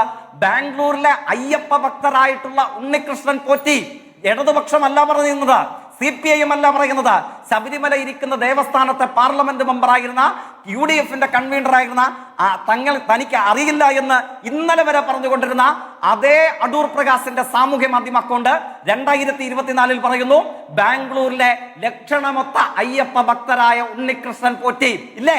അച്ചടിച്ച സർട്ടിഫിക്കറ്റ് കൊടുത്തിരിക്കുകയാണ്. എന്നിട്ട് എത്ര ചടങ്ങിൽ പങ്കെടുത്തിരിക്കുന്നു? ഇതിനോട് കോൺട്രഡിക്ടറി ആയിട്ട് തിരികെ ചോദിക്കുന്നത്, ഈ വിജിലൻസ് സംവിധാനം കയ്യിലുണ്ടായിട്ട് ഈ മോഷ്ടാവാണ് എന്ന് സംശയം ഉയർന്നു കഴിഞ്ഞിട്ട് എങ്ങനെ സെക്രട്ടേറിയറ്റിന് മുമ്പിലെ ചടങ്ങിൽ പങ്കെടുത്തു എന്നുള്ളത്? സെക്രട്ടേറിയറ്റിന് മുമ്പിലെ ചടങ്ങ് സംഘടിപ്പിച്ചത് സർക്കാരാണോ? സെക്രട്ടേറിയറ്റിന് മുമ്പിലെ ചടങ്ങിന്റെ മുഖ്യ സ്പോൺസർ ആരായിരുന്നു? ഭീമാകാരമായ പശ്ചാത്തലമുള്ള കേരളത്തിലെ മറ്റൊരു പ്രധാന ജുവലറി ഗ്രൂപ്പ് അല്ലേ? ആ ജുവലറി ഗ്രൂപ്പിന്റെ ചടങ്ങിലേക്കാണ് മുഖ്യമന്ത്രി വരുന്നത്. ആ ചടങ്ങിൽ അതൊക്കെ മുഖ്യമന്ത്രിയോ സർക്കാരോ ക്ഷണിച്ചിട്ടല്ലാത്ത ഒരാൾ പങ്കെടുക്കുന്നതിനെ സംബന്ധിച്ച് നമുക്കെങ്ങനെ വിധി പ്രസ്താവിക്കാൻ കഴിയും? അങ്ങനെയാണോ UPA ചെയർപേഴ്സന്റെ അന്തപ്പുരത്തിനുള്ളിൽ കയറിയിട്ട് സ്വർണം കട്ടവനും സ്വർണം വാങ്ങിയവനും ഒരുമിച്ച് നിന്ന് ഉപഹാരങ്ങൾ കൊടുക്കുകയും കയ്യിൽ ചരടോ ബ്രേസ്ലെറ്റോ ജപിച്ചു കൊടുക്കുകയും അത് അസുഖം മാറാനുള്ള ശബരിമല ശാസ്താവിന്റെ പ്രസാദമായിരുന്നു എന്ന് അങ്ങനെയാണോ നമ്മൾ സ്വീകരിക്കേണ്ടത്? പക്ഷെ അപ്പോൾ നോക്കൂ, അടൂർ പ്രകാശ് എഴുതുന്ന 2024 കേരള സർക്കാരിനോ ദേവസ്വം ബോർഡിനോ ഈ ഉണ്ണികൃഷ്ണൻ പൊറ്റിയെ കുറിച്ച് മറിച്ചൊരു അഭിപ്രായം ഉണ്ടായിരുന്നോ? ജയ്ക്ക് ദേവസ്വം ബോർഡിനുണ്ടായിരുന്നു. തീർച്ചയായിട്ടും ഞാൻ പറഞ്ഞല്ലോ, ആ സമയത്ത് നമ്മളുടെ മുമ്പാകെ വിവരങ്ങൾ വെളിപ്പെട്ട് വരുന്നത് എപ്പോഴാണ്? അതിന്റെ പ്രീസിഡൻസ് നമുക്ക് നമ്മുടെ മുമ്പിലുണ്ട്. അതിന്റെ നാൾ വഴികൾ കൃത്യമായി ചോദ്യം ഇതാണ്, 2024 അയ്യപ്പ ഭക്തനാണ് ബാംഗ്ലൂരിലുള്ള അയ്യപ്പ ഭക്തൻ എന്ന് അടൂർ പ്രകാശ് എഴുതുമ്പോഴും സോണിയാഗാന്ധിയെ കാണുമ്പോഴും അത് രണ്ടു ഘട്ടം കാണുമ്പോഴും അടൂർ പ്രകാശിനും ആന്റണിക്കും സോണിയാഗാന്ധിക്കും ഈ ഉണ്ണികൃഷ്ണൻ പോറ്റി അറിയാവുന്നത് അയ്യപ്പ ഭക്തൻ എന്ന നിലയിലാണ്. അതേ നിലയിലാണ് കടകംപള്ളി സുരേന്ദ്രനും അറിയാവുന്നത്, അതേ നിലയിലാണ് പത്മകുമാറിനും വാസുവിനും അറിയാവുന്നത്, അതേ നിലയിലാണ് എന്തിന് 2025 സെപ്റ്റംബറിൽ പോലും PS പ്രശാന്ത് അയ്യപ്പ ഭക്തനായ ഗ്യാരണ്ടി ഈ സ്മാർട്ട് ക്രിയേഷൻസിൽ ഒപ്പിച്ച് നൽകുന്ന ഒരു ഭക്തന്റെ കയ്യിൽ ഇത് ഭക്തന്റെ സാന്നിധ്യത്തിൽ ആ ഭക്തന്റെ മേൽനോട്ടത്തിൽ നമുക്കത് പണിത് കൊണ്ടുവരാമെന്ന തീരുമാനമെടുക്കുന്നത്. അപ്പോൾ പിന്നെ നമ്മൾ ഇവരെ കുറ്റം പറഞ്ഞിട്ടത് കാര്യം? വിജിലൻസും ഇന്റലിജൻസ് സംവിധാനങ്ങളും ഒക്കെ ഉള്ളത് കേരള സർക്കാരിനാണ്. ആ കേരള സർക്കാരിന്റെ മന്ത്രി കടകംപള്ളി സുരേന്ദ്രൻ തന്നെ പറയുന്നു അയ്യപ്പ ഭക്തനാണ്, അദ്ദേഹം തന്നെ പങ്കെടുക്കുന്നു ഇതേപോലെ മറ്റൊരു വീടിന്റെ താക്കോൽദാന ചടങ്ങിൽ. ജയ്ക്ക് തീർച്ചയായിട്ടും. അപ്പോ അങ്ങയുടെ ചോദ്യത്തിൽ ഒരു സമീകരണ സന്ദേശമുണ്ട്. ഏതാണ്? LDF-ന്റെ നേതാക്കന്മാരും പങ്കെടുത്തിട്ടുണ്ട്. അതുപോലെ തന്നെ UDF-ന്റെ സോണിയാഗാന്ധി മുതലുള്ള ആളുകളും പങ്കെടുത്തിട്ടുണ്ട്. ഇവർ രണ്ടുപേരുടെയും അനുഭവങ്ങളിൽ ഈ പോറ്റയും സംഘവും അമ്പലക്കള്ളന്മാരല്ല. അദ്ദേഹം മറിച്ച് ഒരു സത്യസന്ധനായ അയ്യപ്പ വിശ്വാസിയല്ലേ? അപ്പൊ അക്കാര്യത്തിൽ സെലക്റ്റീവായ ഒരു തെറ്റ് ആരോപണത്തിന് സാധ്യതയുണ്ടോ? ഇതാണ് അങ്ങയുടെ ചോദ്യത്തിന്റെ രത്നച്ചുരുക്കം. പ്രത്യേകത എന്താണ്? അങ്ങയുടെ ചോദ്യം പ്രസക്തമാണ് ഇത്തരം ചർച്ചയിൽ, ഈ ഒരു ചർച്ചയിൽ. കാരണം എന്തുകൊണ്ടാണ്? ആ ചോദ്യത്തിന്റെ മറുപടി ഇങ്ങനെയുള്ള അവതാരങ്ങളെ കുറിച്ചാണ് മുഖ്യമന്ത്രി സഖാവ് പിണറായി 2016 അധികാരം ഏറ്റെടുത്ത സമയത്ത് പറയുന്നത്. അധികാരത്തിന്റെ ഇടനാഴികളിൽ ഇത്തരം അവതാരങ്ങൾ പലപ്പോഴും പ്രത്യക്ഷപ്പെടാൻ സാധ്യതയുണ്ട്. അവതാരങ്ങളെ കരുതിയിരിക്കുക. ഈ അവതാരങ്ങൾ അധികാരത്തിന്റെ ഇടനാഴികളിലും ആരാധനാ കേന്ദ്രങ്ങളിലും സാംസ്കാരിക കേന്ദ്രങ്ങളിലും മാധ്യമ സ്ഥാപനങ്ങളിലും ഒക്കെ ഉണ്ടാകാം. ഇവരുടെ പ്രധാനപ്പെട്ട പണി എന്താണ്? ഏറ്റവും ടോപ്പ് ബ്രാസിലുള്ള ആളുകളുമായി സൗഹൃദം പങ്കിടുക, അവരുടെ ആളാണെന്ന പ്രതീതി നിർമ്മാണം നടത്തുക. ആ പ്രതീതി നിർമ്മാണം വഴി ലക്ഷങ്ങളുടെ കോടികളുടെ തട്ടിപ്പ്, ആരാധനാലയമാണെങ്കിൽ ആരാധനാലയം, ക്ഷേത്രമാണെങ്കിൽ ക്ഷേത്രം, പള്ളിയാണെങ്കിൽ പള്ളി, സ്വർണ്ണാണെങ്കിൽ സ്വർണം, പണമാണെങ്കിൽ പണം, ഈ തട്ടിപ്പ് ഉപയോഗിച്ച് നടത്തുക. ഈ പ്രതീതി നിർമ്മാണത്തിന് അടിത്തറയും മേൽക്കൂരയും പണിതു കൊടുത്തത് ആരാണ്? ആങ്കർ ഒന്ന് പറ. ഞങ്ങളാണോ? പക്ഷേ ഉത്തരവ് പ്രകാരം അത് പണിത് കൊടുത്തിരിക്കുന്നത് 2019 മാത്രമാണ്. അല്ല, താങ്കൾ പറഞ്ഞതിന്റെ ഈ 75% ഞാൻ അങ്ങയോട് യോജിക്കുന്നു. അവസാന ഭാഗത്തിൽ മാത്രമാണ് എനിക്ക് വിയോജിപ്പ്. ഇതിനൊരു ഉത്തരവായ രേഖാമൂലം ഉണ്ണികൃഷ്ണൻ പോറ്റിയുടെ പേര് വരുന്നത് LDF സർക്കാരിന്റെ കാലത്താണ്. പ്രയാർ ഗോപാലകൃഷ്ണൻ ഇറക്കിയ ഒരു കടലാസ് കാണിക്കാമോ? VS ശിവകുമാറിന്റെ കാലത്ത് ഇറക്കിയ ഒരു കടലാസ് കാണിക്കാമോ? ഉമ്മൻചാണ്ടി സർക്കാരിന്റെ കാലത്ത് ഉണ്ണികൃഷ്ണൻ പോറ്റിയുടെ പേരിൽ ഇറങ്ങിയ ഒരു കടലാസ് കാണിക്കാമോ? ഈ ഫോട്ടോകളല്ലാതെ ഔദ്യോഗിക രേഖയിൽ ഉണ്ണികൃഷ്ണൻ പോറ്റിയുടെ കയ്യിൽ കൊടുത്തു വിടാമെന്ന് ഒരു രേഖ വരുന്നത് 2019 മാത്രമാണ്. തീർച്ചയായിട്ടും. അപ്പൊ അങ്ങ് 75% എടുത്തിട്ട് ഇടതുപക്ഷ കാലയളവിൽ നിന്ന് വ്യത്യസ്തമായിട്ട് ഇടതുപക്ഷ വിരുദ്ധ ഗവൺമെന്റുകളുടെ കാലയളവിൽ ഇത്തരം ഒരു രേഖയുണ്ടോ എന്നുള്ളതാണ് ചോദ്യം. അതിനെ സംബന്ധിച്ച് ഉണ്ടോ ഇല്ലയോ എന്നുള്ള തീർപ്പ് കൽപ്പിക്കാൻ ഞാനോ അങ്ങ് ഇപ്പോൾ ആളല്ലോ. അതിനെ സംബന്ധിച്ച് അന്വേഷണം ഏറ്റവും പ്രസക്തമായ ഘട്ടത്തിലേക്ക് ആളുകൾക്ക് ഇപ്പോൾ വളരെ ലോജിക്കായി എനിക്ക് തോന്നുന്നു ജയിക്ക് പറഞ്ഞതുപോലെ ഈ പ്രതീതി നിർമ്മാണത്തിന്റെ ഈ ഗൂഢതന്ത്രത്തിനിടയിൽ അവതാരങ്ങളുടെ ഈ ലക്ഷ്യങ്ങൾ നിറവേറ്റുന്നതിനിടയിൽ സോണിയാഗാന്ധിയും അടൂർ പ്രകാശും കടകംപള്ളി സുരേന്ദ്രനും ഒക്കെ പെട്ടുപോയിട്ടുണ്ടാവാം എന്നുള്ള വസ്തുത നമ്മുടെ മുന്നിലുണ്ട്. അതിനും അപ്പുറത്തേക്ക് ഇതിന് എന്തെങ്കിലും രാഷ്ട്രീയ ബന്ധമുള്ളതായി നമുക്ക് ഇതുവരെയും സ്ഥാപിക്കാൻ കഴിഞ്ഞിട്ടില്ല. അതുകൊണ്ടാണ് ഈ ആരോപണ പ്രത്യാരോപണങ്ങൾക്കും അപ്പുറം അന്വേഷണം ലക്ഷ്യസ്ഥാനത്തേക്ക് എത്തുമോ എന്നതറിയേണ്ടത്. പാലടിപ്പാട്ടിനേക്കാളും അപ്പുറം ഈ അന്വേഷണം എങ്ങോട്ടെത്തുന്നു എന്നുള്ളതാണ് പ്രശ്നം. ഞാൻ വരാം ഒരു ഇടവേളയ്ക്ക് ശേഷം ശില്പിയിലേക്കും ഒപ്പം തന്നെ രാജഗോപാലിലേക്കും. ഏറ്റവും പ്രസക്തമായ ഭാഗം എനിക്കൊന്ന് രാജു പി നായരും ഒരു പരിധിവരെ ഈ ജയിക്കിന്റെ ഈ വാദത്തോട് യോജിക്കുമെന്നാണ് ഞാൻ മനസ്സിലാക്കുന്നത്. പ്രതീതി നിർമ്മാണ ശ്രമത്തിനിടയിൽ ഇത്തരം രാഷ്ട്രീയ നേതാക്കളെ കാണുന്നത് സ്വാഭാവികമാണ് എന്നതിനും അപ്പുറത്തേക്ക് ഏതെങ്കിലും രാഷ്ട്രീയ ബന്ധം നമുക്കിതിൽ കൽപ്പിച്ചു കൊടുക്കാൻ കഴിയുമോ എന്നൊരു ചോദ്യമുണ്ട്. ഞാൻ രാജു പി നായരിലേക്ക് വരാം. അടുത്ത റൗണ്ടിൽ ഞാൻ മഹേഷ് പണിക്കറിലേക്ക് പോകുന്നു. മഹേഷ് പണിക്കർ, നമുക്ക് 3 മാസം പിന്നിടുകയാണ്. ആദ്യത്തെ അറസ്റ്റ് രേഖപ്പെടുത്തി 60 ദിനങ്ങൾ പിന്നിട്ട് കഴിഞ്ഞു. പ്രതികൾ ഏതു നിമിഷം വേണമെങ്കിലും സ്വാഭാവിക ജാമ്യം കിട്ടി പുറത്തു വരാം. തുണ്ടി മുതൽ കണ്ടെത്തിയിട്ടില്ല. വൻതോക്കുകൾ ഉണ്ടോ എന്ന കാര്യത്തിൽ വ്യക്തത വന്നിട്ടില്ല. കോടതിയുടെ മേൽനോട്ടത്തിൽ നടക്കുന്ന അന്വേഷണമാണെന്ന് പറയുന്നു. പഞ്ചലോഹ വിഗ്രഹങ്ങൾ കാണാതെ പോയി എന്ന് പറയുന്നൊരു ടെസ്റ്റ് വന്നു. പക്ഷേ ഇപ്പോൾ അതിലേക്ക് SITയുടെ ഫോക്കസ് ഇല്ല എന്നാണ് മനസ്സിലാക്കുന്നത്. മറുഭാഗത്ത് പ്രതിപക്ഷം ഈ SITയുടെ അന്വേഷണത്തെ സമ്മർദ്ദപ്പെടുത്താൻ മുഖ്യമന്ത്രിയുടെ ഓഫീസ് ഇടപെടുന്നു എന്നൊരു പരാമർശം നടത്തുന്നു എന്ന വിമർശനം ഉന്നയിക്കുന്നു. മറുഭാഗത്ത് CBI അന്വേഷണം വേണ്ട എന്ന നിലപാട് SIT എടുക്കുന്നു.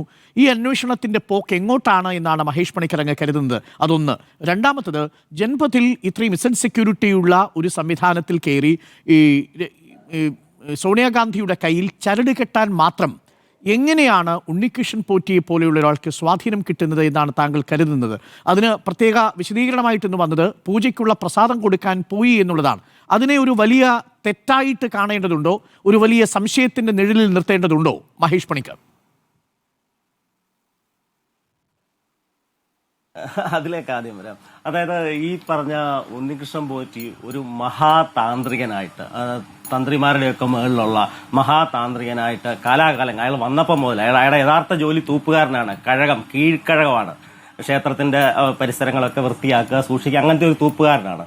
അപ്പം അദ്ദേഹത്തെ അവിടെ കൊണ്ടുപോയിട്ടുണ്ടെങ്കിൽ ആ ഒരു പൂജയ്ക്ക് വേണ്ടി അവരിപ്പം സോണിയാഗാന്ധി അവർക്ക് ഇപ്പൊ ഇങ്ങനെ ഒരു അയ്യപ്പ ഇതുമായിട്ട് ബന്ധപ്പെട്ട് ഇങ്ങനെ ഒരു ഇതുണ്ട് അങ്ങനെയൊക്കെ പറഞ്ഞിട്ട് ഒരു ആചാരത്തിന് ശബരിമല ക്ഷേത്രത്തിൽ നിന്ന് ഒരു പ്രസിഡന്റ്, ദേവസ്വം ബോർഡിന്റെ പ്രസിഡന്റ്, പരമാധികാരി തന്നെയാണ് പോയി കേരളത്തിന്റെ മഹാക്ഷേത്രങ്ങളിൽ ഒരു പ്രധാനപ്പെട്ട ക്ഷേത്രത്തിലെ ഒരു പൂജാവിധിയുമായിട്ട് ചെല്ലുന്നത്. പക്ഷെ അദ്ദേഹം അവിടെ കൊണ്ടുപോകേണ്ടിയിരുന്നത് നമ്മുടെ യഥാർത്ഥ തന്ത്രിയായ കണ്ഠരര് രാജീവരെയോ അല്ലെ കണ്ഠരര് മഹേഷ് മോഹനരെയോ അങ്ങനെയുള്ള ആൾക്കാരെയായിരുന്നു കൊണ്ടുപോകേണ്ടത്. പക്ഷെ എന്തുകൊണ്ടൊരു തൂപ്പുകാരന്റെ ഇത് കൊണ്ടു കൊടുത്തു എന്നുള്ളതിനെ കുറിച്ച് ഇപ്പൊ അദ്ദേഹം ജീവിച്ചിരിപ്പില്ല, വിയോജിപ്പില്ല. അപ്പൊ കൂടെ പോയ ബാക്കിയുള്ളവരോ അല്ലെ ദേവസ്വം ബോർഡുമായിട്ട് ബന്ധപ്പെട്ടുള്ള ബാക്കിയുള്ള ആൾക്കാരൊക്കെയാണ് അത് ബോധ്യപ്പെടുത്തേണ്ടത്. അപ്പം അതൊരു വിശ്വാസമായിട്ടുള്ള ബന്ധപ്പെട്ടൊരു കാര്യം, ശബരിമലയായിട്ട് ബന്ധപ്പെട്ടൊരു കാര്യത്തിൽ അത് തെറ്റായി പോയെന്ന് തന്നെയാണ് എന്റെ ഒരു വിശ്വാസം. കാര്യം എന്ന് വെച്ച് കഴിഞ്ഞാൽ ഇയാൾ പൂജ ചെയ്തിട്ടില്ല. ഇയാൾ ശബരിമല ക്ഷേത്രത്തിൽ നാളെ ഇതുവരെ പൂജ ചെയ്തിട്ടില്ല. പൂജ ചെയ്യാനുള്ള അധികാരമില്ലാത്ത ആളാണ്. ഇയാൾ കഴകമാണ്.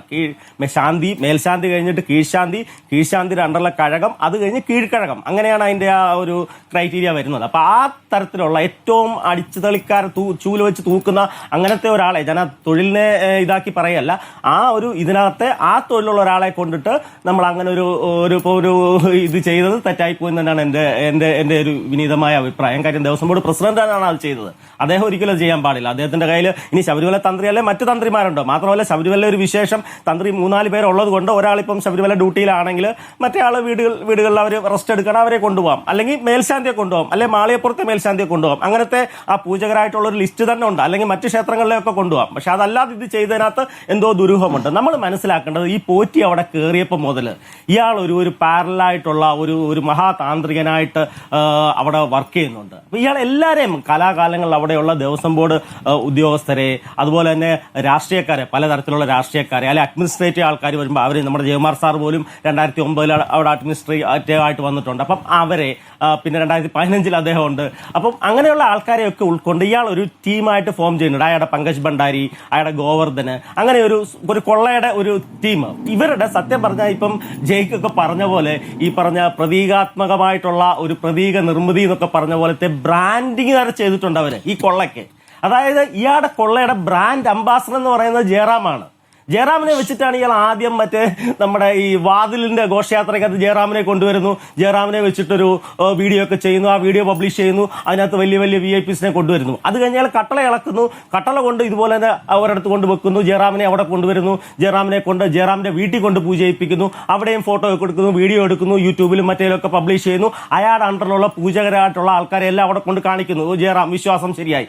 അത് കഴിഞ്ഞ് നമ്മുടെ ധാരകപാളി എടുത്തപ്പോൾ അതും കൊണ്ടുപോകുന്നു. ജയറാമിനെ അവിടെ വരുന്നു. ഇപ്പം ഈ സമയത്തെല്ലാം ജയറാമിന്റെ ഷൂട്ടിംഗ് എന്തൊക്കെയോ കാരണങ്ങൾ കൊണ്ട് മുടങ്ങുന്നുമുണ്ട്. അവിടെ മഴ വരികയോ ഇടിമിന്നൽ വരികയോ മറ്റെന്തോ ദുരന്തങ്ങളൊക്കെ ഉണ്ടാക്കി ഷൂട്ടിംഗ് നിർത്തുന്നു. കറക്റ്റ് സമയമാകുമ്പോഴത്തേക്ക് അയ്യപ്പൻ ജയറാമിനെ അങ്ങോട്ട് പറഞ്ഞു വിടുന്നു. ജയറാം അവിടെ പ്രത്യക്ഷപ്പെടുന്നു. അപ്പം ഇങ്ങനത്തെ കുറെ കാര്യങ്ങൾ. എന്നിട്ട് ജയറാം 200 രൂപ ദക്ഷിണയും കൊടുക്കുന്നുണ്ട് ഈ മഹാതാന്ത്രികനായ 1200 ക്ഷേത്രങ്ങളുള്ള തിരുവിതാംകൂർ ദേവസ്വം ബോർഡിന്റെ ഏറ്റവും മഹാതാന്ത്രികനായിട്ടുള്ള കരുതുന്ന ഒരു വ്യക്തിക്ക് 200 രൂപയാണ് ദക്ഷിണയും കൊടുക്കുന്നത്. അപ്പം അങ്ങനെയുള്ള കാര്യത്തിൽ, അതായത് സാധാരണ ഒരു ബ്രാൻഡ് അംബാസഡർ നമ്മളിപ്പോൾ കണ്ടതാണ്. ഇപ്പം വേറൊരു ബ്രാൻഡ് അംബാസഡർ അടുത്ത ദിവസം ED ചോദ്യം ചെയ്ത് ഇങ്ങോട്ട് 1 കോടി രൂപ മേടിച്ചിട്ടാണ് ഒരു തട്ടിപ്പ് സംഭവത്തിന്റെ ബ്രാൻഡിങ് ചെയ്തതിന്. അതേ ഇത് തന്നെ ഇപ്പൊ ഒരു ജയറാം ഈ തട്ടിപ്പ് ബ്രാൻഡിങ് അങ്ങോട്ട് കാശ് കൊടുത്തിട്ടാണ് 200 രൂപ അങ്ങോട്ട് കൊടുത്തിരിക്കുകയാണ്. അതിന്റെ ആ പൈസയുടെ വ്യത്യാസം മനസ്സിലാക്കണം. ഇതിനകത്ത് തന്നെ ഈ വിശ്വാസം അതെ അല്ല, ഇതൊക്കെ ഞാൻ പറയുന്ന പൈസയുടെ വ്യത്യാസമാണ്. അങ്ങോട്ട് കൊടുക്കലും 1 കോടി ഇങ്ങോട്ട് മേടിക്കലും 200 രൂപ അങ്ങോട്ട് കൊടുക്കലും തമ്മിലുള്ള ആ ഒരു വ്യത്യാസമുണ്ട് ഈ താരങ്ങളുടെ ഇടയ്ക്ക്. അപ്പം ഈ ഇതിനകത്തെ ശബരിമലയിലെ സ്ഥാനങ്ങൾ പോയിരിക്കുന്നത് വിശ്വാസക്കൊള്ളയുമായിട്ട് ബന്ധപ്പെട്ടാണ്. വിശ്വാസക്കൊള്ള വെറും സ്വർണത്തിന്റെ അല്ല. നമ്മൾ ഈ പറഞ്ഞ ഈ പാനലിലുള്ളവരും നമ്മുടെ എല്ലാവരും ഒരു ബോധ്യം അതാണ്. കേവലം സ്വർണത്തിന് വേണ്ടിയല്ല ഇത് വിറ്റിരിക്കുന്നത്. കേവലം സ്വർണത്തിന് വേണ്ടി ഇത്രയും മഹാരഥന്മാരെ ഇത്രയും ഒരു പ്ലാനിങ്ങും ഇത്രയും ഒരു ബാക്ക് വർക്കും ചെയ്തിട്ട് ഇങ്ങനെ ഒരു സാധനം ചെയ്യില്ല. അപ്പം ഇതിനകത്ത് വിശ്വാസപരമായ കൊള്ളയാണ്. എവിടെയാണ് ഈ പാളി പോയിരിക്കുന്നത്? ഈ പാളി പോയിരിക്കുന്നത് ഈ മഹാതാന്ത്രികനായ ഉണ്ണികൃഷ്ണൻ പോറ്റി, അല്ലെങ്കിൽ ഡ്യൂപ്ലിക്കേറ്റ് പോറ്റി, അല്ലെങ്കിൽ ശബരിമലയിലെ ഒറിജിനൽ തന്ത്രിമാര് പൂജ ചെയ്തിരിക്കുന്ന സ്ഥലത്ത് തന്നെയാണ്. പുതിയതായിട്ട് ഒരാൾ വന്ന് മേടിക്കില്ല. പുതിയതായിട്ട് ഒരാൾ ഇങ്ങോട്ട് പ്രത്യക്ഷത്തിൽ വന്നിട്ട് ശബരിമലയിലെ ഒരു പാളി എനിക്ക് വേണം, ആ പാളി ഞാൻ മേടിച്ചോളാം, ഇത്ര കോടി തരാമെന്ന് പറഞ്ഞ് വരില്ല. അയാൾ ഒരു ശബരിമല അയ്യപ്പന്റെ പരിപൂർണ വിശ്വാസിയാണ്. പിന്നെ ആ വിശ്വാസിയുടെ മേളിൽ അന്ധവിശ്വാസത്തിന്റെ വിത്ത് വിതയ്ക്കുന്നത് ഈ ഉണ്ണികൃഷ്ണൻ പോറ്റിയുടെ സ്വപ്നദർശനമോ അല്ലെങ്കിൽ മറ്റാരുടെയൊക്കെയോ സ്വപ്നദർശനമോ. നമുക്ക് ഈ സ്വപ്നദർശന്റെ കഥകൾ കുറെ ഉണ്ട്. നമ്മൾ ആദ്യം മുതലേ കുറെ സ്വപ്നദർശനങ്ങൾ കേൾക്കുന്നുണ്ട്. അപ്പം അങ്ങനത്തെ സ്വപ്നദർശനങ്ങൾ കണ്ടിട്ട് പറയുകയാണ് ഇത് പണ്ട് ശബരിമല ധർമ്മശാസ്താവിനെ അയ്യപ്പനെ കുട്ടിയായിരിക്കുമ്പോഴത്തേക്ക് വയറുവേദന ഒരു പോറ്റി പറഞ്ഞിട്ടാണ് അമ്മയ്ക്ക് വയറുവേദന ഉണ്ടാകുന്നത്. എന്നിട്ടാണ് പുലിയെ പിടിക്കാനും പുലിയുടെ പാല് കൊണ്ടുവന്നാലേ ഈ വയറുവേദന പോകുമെന്ന് പറയുന്നത്. അതുപോലത്തെ ഈ പോറ്റി വൈദ്യന്റെ വയറുവേദനയ്ക്കുള്ള മരുന്നായിട്ട് മറ്റു പലരുടെയും കാണിച്ചിട്ടുണ്ടായിരിക്കും. അവരുടെയൊക്കെ വയറുവേദനയ്ക്കുള്ള മരുന്നായിരിക്കും നമ്മുടെ അയ്യപ്പന്റെ വിശ്വാസം ഇങ്ങനെ ഇവർ മുറിച്ച് കാലാകാലങ്ങളിൽ വിറ്റിട്ടുള്ളത്, അല്ലെങ്കിൽ ഈ മൊത്തത്തിലുള്ള കൊള്ള. അപ്പം ആർക്കാണ് രോഗം? എവിടെയാണ് ഈ പാളി പോയിരിക്കുന്നത്? അതൊരു രോഗിക്കാണ്, അല്ലെങ്കിൽ അതൊരു എന്താ പറഞ്ഞ മറ്റെന്തെങ്കിലും തരത്തിലുള്ള വിശ്വാസപരമായിട്ട് അന്ധവിശ്വാസപരമായിട്ട് അവരെ പണമുള്ള ഇത് പണമായിരിക്കാം, അല്ലെങ്കിൽ എന്തെങ്കിലും അധികാര ഇതായിരിക്കാം. അപ്പൊ അതൊക്കെ കണ്ടെത്തേണ്ടതുണ്ട്. അപ്പം ആ രീതിയിൽ ഈ പാളിയുടെ പുറകെ സത്യം പറഞ്ഞാൽ പോയിട്ടേ ഇല്ല. പാളിയുടെ പുറകെ ഈ അന്വേഷണം പോയിട്ടേ ഇല്ല. ഇത് ജസ്റ്റ് സ്വർണം അങ്ങനെ പോയിട്ട് കാര്യമില്ല. ഇത് പൂജ എവിടെയാണ് നടന്നേ? ഈ 2018, 19 അല്ലെ അതിന് മുമ്പത്തെ കാലഘട്ടത്തിൽ ഈ ഉണ്ണികൃഷ്ണൻ പോറ്റി എവിടെയൊക്കെ പൂജ നടത്തിയിട്ടുണ്ട്? ഇതുപോലത്തെ അവതാരമായിട്ട് മഹാതാന്ത്രികനായിട്ട് എവിടെയൊക്കെ കൊണ്ട് അയാളെ പ്രതിഷ്ഠിച്ചിട്ടുണ്ട്? ആരൊക്കെ കൊണ്ടുപോയിട്ടുണ്ട്? അത് കണ്ടെത്തുക. പൂജ നടന്ന സ്ഥലങ്ങൾ കണ്ടെത്തുക. ഒരു നോട്ടീസ് അടിച്ച് പടം വെച്ചുകൊണ്ട് ഒരു ഫോട്ടോ അങ്ങനെ ഒരു കാര്യം ചെയ്താൽ ഈ സാധനം തിരിച്ചു വരും. അതാണ് വേണ്ടത്. കറക്റ്റ്. അങ്ങ് പറഞ്ഞതുപോലെ ചില ആളുകൾക്ക് സ്വപ്ന ദർശനം ഉണ്ടാവുന്നു. ആ സ്വപ്ന ദർശനത്തിന്റെ മറവിലൂടെ സ്വർണ്ണ ദർശനം നടത്തുന്നു ഈ പറയുന്ന തട്ടിപ്പ് സംഘം. അവർക്ക് വേണ്ടത് അതിലെ പണമാണ്. അതിൽ അന്ധവിശ്വാസങ്ങൾ വെച്ചിട്ടാണെങ്കിലും പ്രതീക നിർമ്മിതി അവർ നടത്തിക്കൊണ്ടേയിരിക്കും. നമുക്കിപ്പം രാജഗോപാലുണ്ട്. രാജഗോപാൽ, ജയിക്ക് നേരത്തെ സൂചിപ്പിച്ചതും ഒരു പരിധിവരെ രാജു പി നായർ സംബന്ധിച്ചതുമായ ഒരു കാര്യം, ഈ സ്വർണ്ണക്കൊള്ളക്കാരനാണെന്നോ അമ്പലക്കള്ളനാണെന്നോ അറിഞ്ഞിട്ടല്ല ജൻപഥിലേക്ക് കൊണ്ടുപോകുന്നത്. അങ്ങനെ ആരും കൊണ്ടുപോകാറില്ലല്ലോ. പ്രത്യേകിച്ച് സോണിയാഗാന്ധിക്ക് അതിൻ്റെ ഒരു ആവശ്യവുമില്ല. മറുഭാഗത്ത് കടകംപള്ളി സുരേന്ദ്രനും ഇയാളൊരു ഭക്തനാണ് എന്ന നിലയിലാണ് സ്പോൺസർഷിപ്പ് മായി ബന്ധപ്പെട്ട ചർച്ചകൾ നടന്നിട്ടുണ്ടാവുക. വീടിൻ്റെ താക്കോൽദാനത്തിനും പോയിട്ടുണ്ടാവുക. അപ്പോൾ ചുരുക്കത്തിൽ ഇപ്പോൾ നടക്കുന്ന ചർച്ചകളെല്ലാം വെറും രാഷ്ട്രീയ വിവാദം മാത്രമായിരിക്കെ, നേരത്തെ മഹേഷ് പണിക്കർ പറഞ്ഞൊരു പ്രധാന കാര്യമുണ്ടല്ലോ, ഇയാൾ ഈ പ്രതീക നിർമ്മിതിയൊക്കെ നടത്തി ഒരു ബ്രാൻഡ് ഉണ്ടാക്കി ഇത്തരം തട്ടിപ്പ് നടത്താൻ ഒരു സാഹചര്യം ഒരുക്കിയത് എങ്ങനെയാണ്? അതിലേക്ക് അന്വേഷണം പോകേണ്ടതല്ലേ? ഈ സ്വർണ്ണത്തിന്റെ പിന്നാലെ മാത്രം പോയാൽ ഈ സ്വർണ്ണം ഇനി കണ്ടുകിട്ടുമെന്ന് താങ്കൾ കരുതുന്നുണ്ടോ? ഇത് ഉരുക്കി കഴിഞ്ഞുവെന്ന് സ്മാർട്ട് ക്രിയേഷൻസിന്റെ ഭണ്ഡാരി പറഞ്ഞു കഴിഞ്ഞു. ആ ഉരുക്കിയ സ്വർണം ഇനി പഴയതാണോ പുതിയതാണോ എന്ന് തിരിച്ചറിയാൻ പോലും കഴിയില്ലല്ലോ. എത്ര സ്വർണം തന്നെ കട്ടു എന്ന കാര്യത്തിലും കൃത്യത വന്നിട്ടില്ല. സ്വാഭാവിക ജാമ്യം കിട്ടി പ്രതികൾ പുറത്തു വരാൻ പോകുന്ന ഒരു സാഹചര്യമാണോ ഉണ്ടാകാൻ പോകുന്നത്? രാജഗോപാൽ.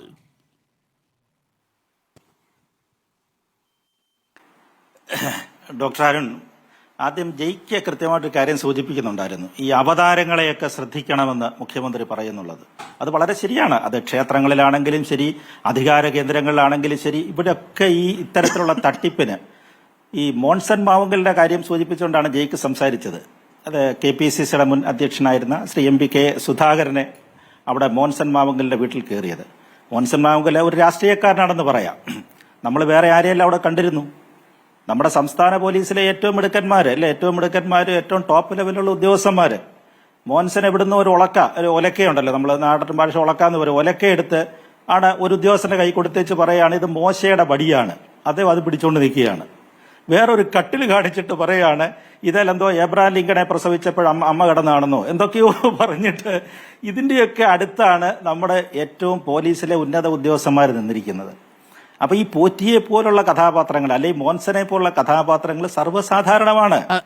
അവരുടെ മുമ്പിൽ നമ്മൾ ഈ പോലീസ് ഉദ്യോഗസ്ഥന്മാർ ഏറ്റവും മികച്ച കുറ്റാന്വേഷണ വിദഗ്ധരെന്ന് സ്വയം കരുതുന്ന ആളാണ് ആ സിംഹാസനത്തിൽ അംശവടിയും പിടിച്ചിരുന്നത്.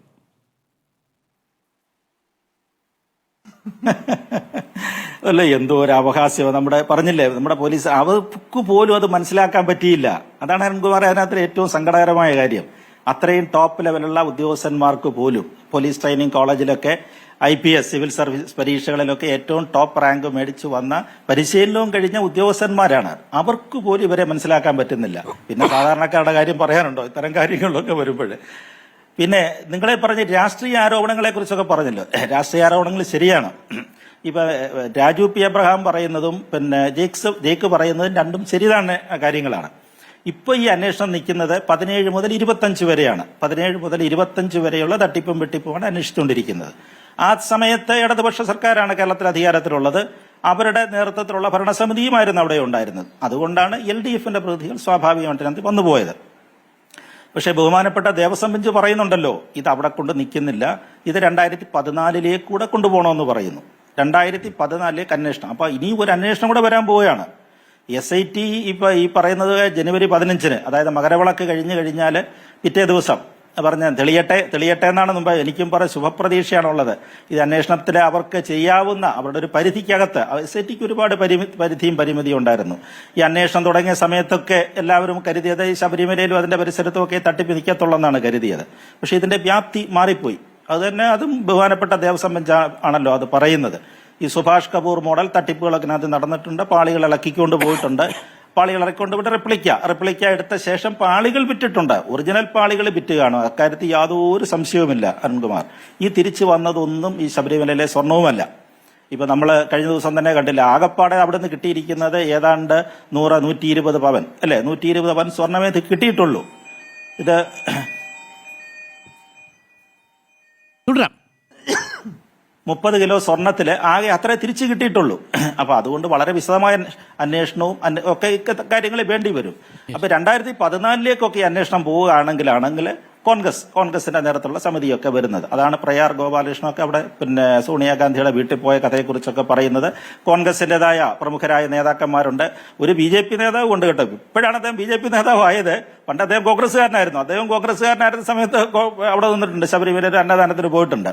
അദ്ദേഹം തന്നെ സ്വയം വെളിപ്പെടുത്തിയിട്ടുണ്ട് ഞാൻ ആരാണെന്നുള്ള. അന്ന് അദ്ദേഹം കോൺഗ്രസ്സുകാരനായിരുന്നു കേട്ടോ. പിന്നെ PSCയുടെ ചെയർമാനൊക്കെ ആയ ഒരാളും അതിനകത്ത് വന്നിട്ടുണ്ട് അച്ചത്തത്തിൽ.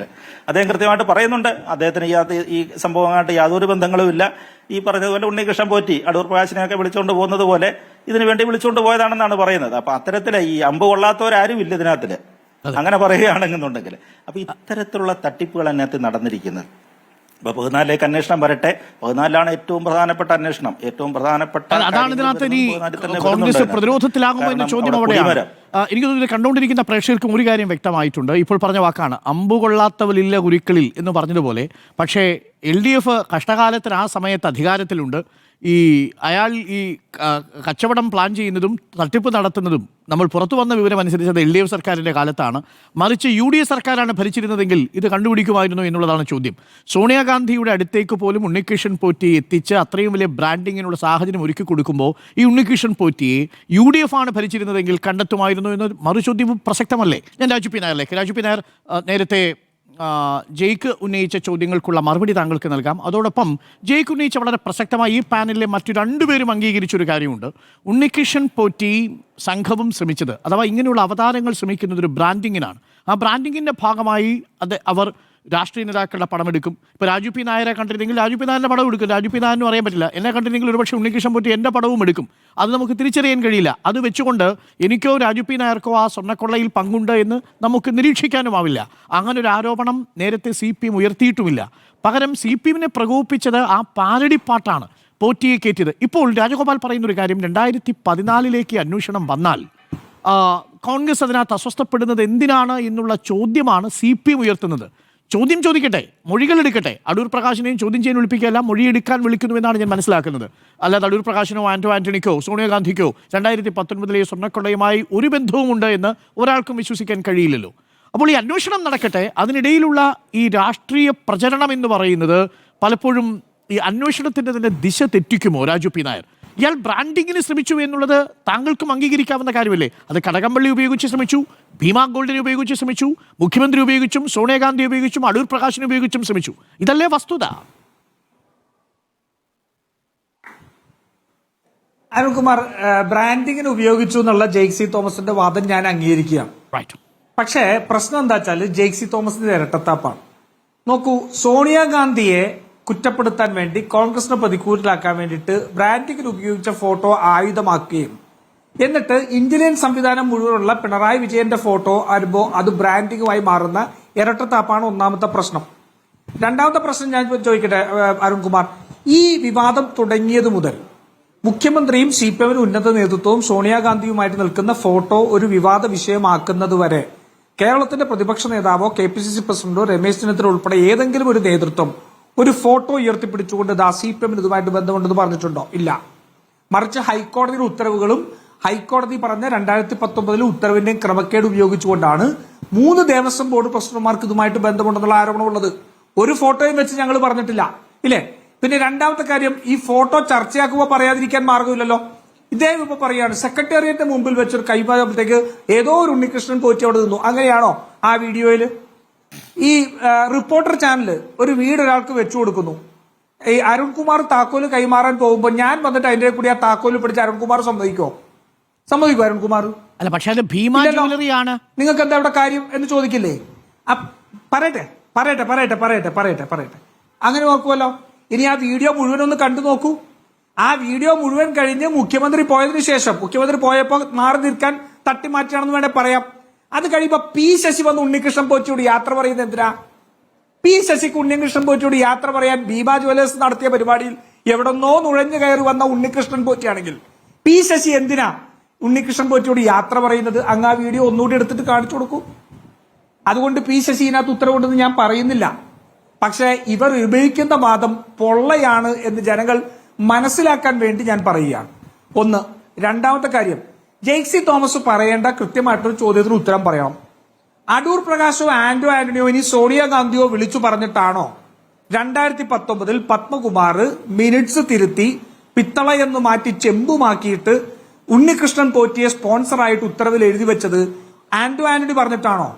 അതല്ലെങ്കിൽ സോണിയാഗാന്ധി പറഞ്ഞിട്ടാണോ? കത്ത് കൊടുത്തിട്ടാണോ? അതോ അടൂർ പ്രകാശ് പറഞ്ഞിട്ടാണോ? ജെയ്സി തോമസ് വ്യക്തമായിട്ട് പറയണം. കാരണം ഈ കേസിന്റെ മുഴുവൻ ആധാരം 2019 ഉത്തരവാണ്, ഒരു ഫോട്ടോയും അല്ല. 2019 ഉത്തരവിന് നേരത്തെ ഇവിടെ ശില്പി പറഞ്ഞതുപോലെ കഴകക്കാരൻ പോലും അല്ലാതിരുന്ന, അല്ലെങ്കിൽ ഒരു കഴകക്കാരൻ മാത്രമായിരുന്ന, തികച്ചും അപ്രസക്തനായിരുന്ന ഉണ്ണികൃഷ്ണൻ പോറ്റിക്ക് വിശ്വാസപരമായും സാമ്പത്തികപരമായും വൈകാരികമായും ഇത്രയും മൂല്യമുള്ള കാര്യം കൊടുത്തുവിടാൻ സ്പോൺസറാക്കി ഉത്തരവിൽ വെച്ചിട്ട് ഏത് നേതാവ് പറഞ്ഞിട്ടാണ് എന്ന് പറയണം. ഒന്ന്. രണ്ടാമത്തെ ഒരു കാര്യം കൂടി പറയാം, ഇവരുടെ ഇരട്ടത്താപ്പിന്റെ മുഖം. ഇവിടെ ഇപ്പോ ശില്പി ഉൾപ്പെടെ പറഞ്ഞല്ലോ, ജയറാം 3 പ്രാവശ്യം ഈ പൂജയിൽ ഉൾപ്പെടെ പങ്കെടുത്തല്ലോ, വീഡിയോകൾ പുറത്തു വന്ന് ഉണ്ണികൃഷ്ണൻ പോറ്റിയിട്ടുണ്ടല്ലോ. എന്താ CPM-ന് ജയറാം ഈ ക്ഷേത്രക്കൊള്ളയിൽ പങ്കാളിയാണെന്ന് CPM-ന് ആരോപണമില്ലാത്തത് എന്താ? അടൂർ പ്രകാശിന്റെ ഏതോ കാലത്തെ ഫോട്ടോ വെച്ചിട്ടാണെങ്കിൽ ഈ തൊണ്ടി മുതൽ വെച്ചുകൊണ്ട് കച്ചവടം നടത്തിയും പൂജ നടത്തിയും സിനിമാ നടൻ ജയറാം ആയിരുന്നില്ലേ? അപ്പൊ അങ്ങനെയാണെങ്കിൽ CPM-ന് അടൂർ പ്രകാശിനോട് ആരോപണം ഉന്നയിക്കുന്നതിന് മുമ്പ് ക്രെഡിബിൾ ആയിട്ടുള്ള ഒരു ആരോപണം ഉന്നയിക്കാൻ കഴിയുന്നത് ജയറാമിനെതിരെയാണല്ലോ. അപ്പൊ ജയറാമിനെതിരെ ആരോപണം ഇല്ലാത്തത് എന്താ? ശരി. അതേപോലെ തന്നെ ഇന്നത്തെ BJP-യുടെ സംസ്ഥാന വൈസ് പ്രസിഡന്റ് ആയിരിക്കുന്ന നേരത്തെ സൂചിപ്പിച്ച KS രാധാകൃഷ്ണൻ അടുത്തുണ്ടല്ലോ.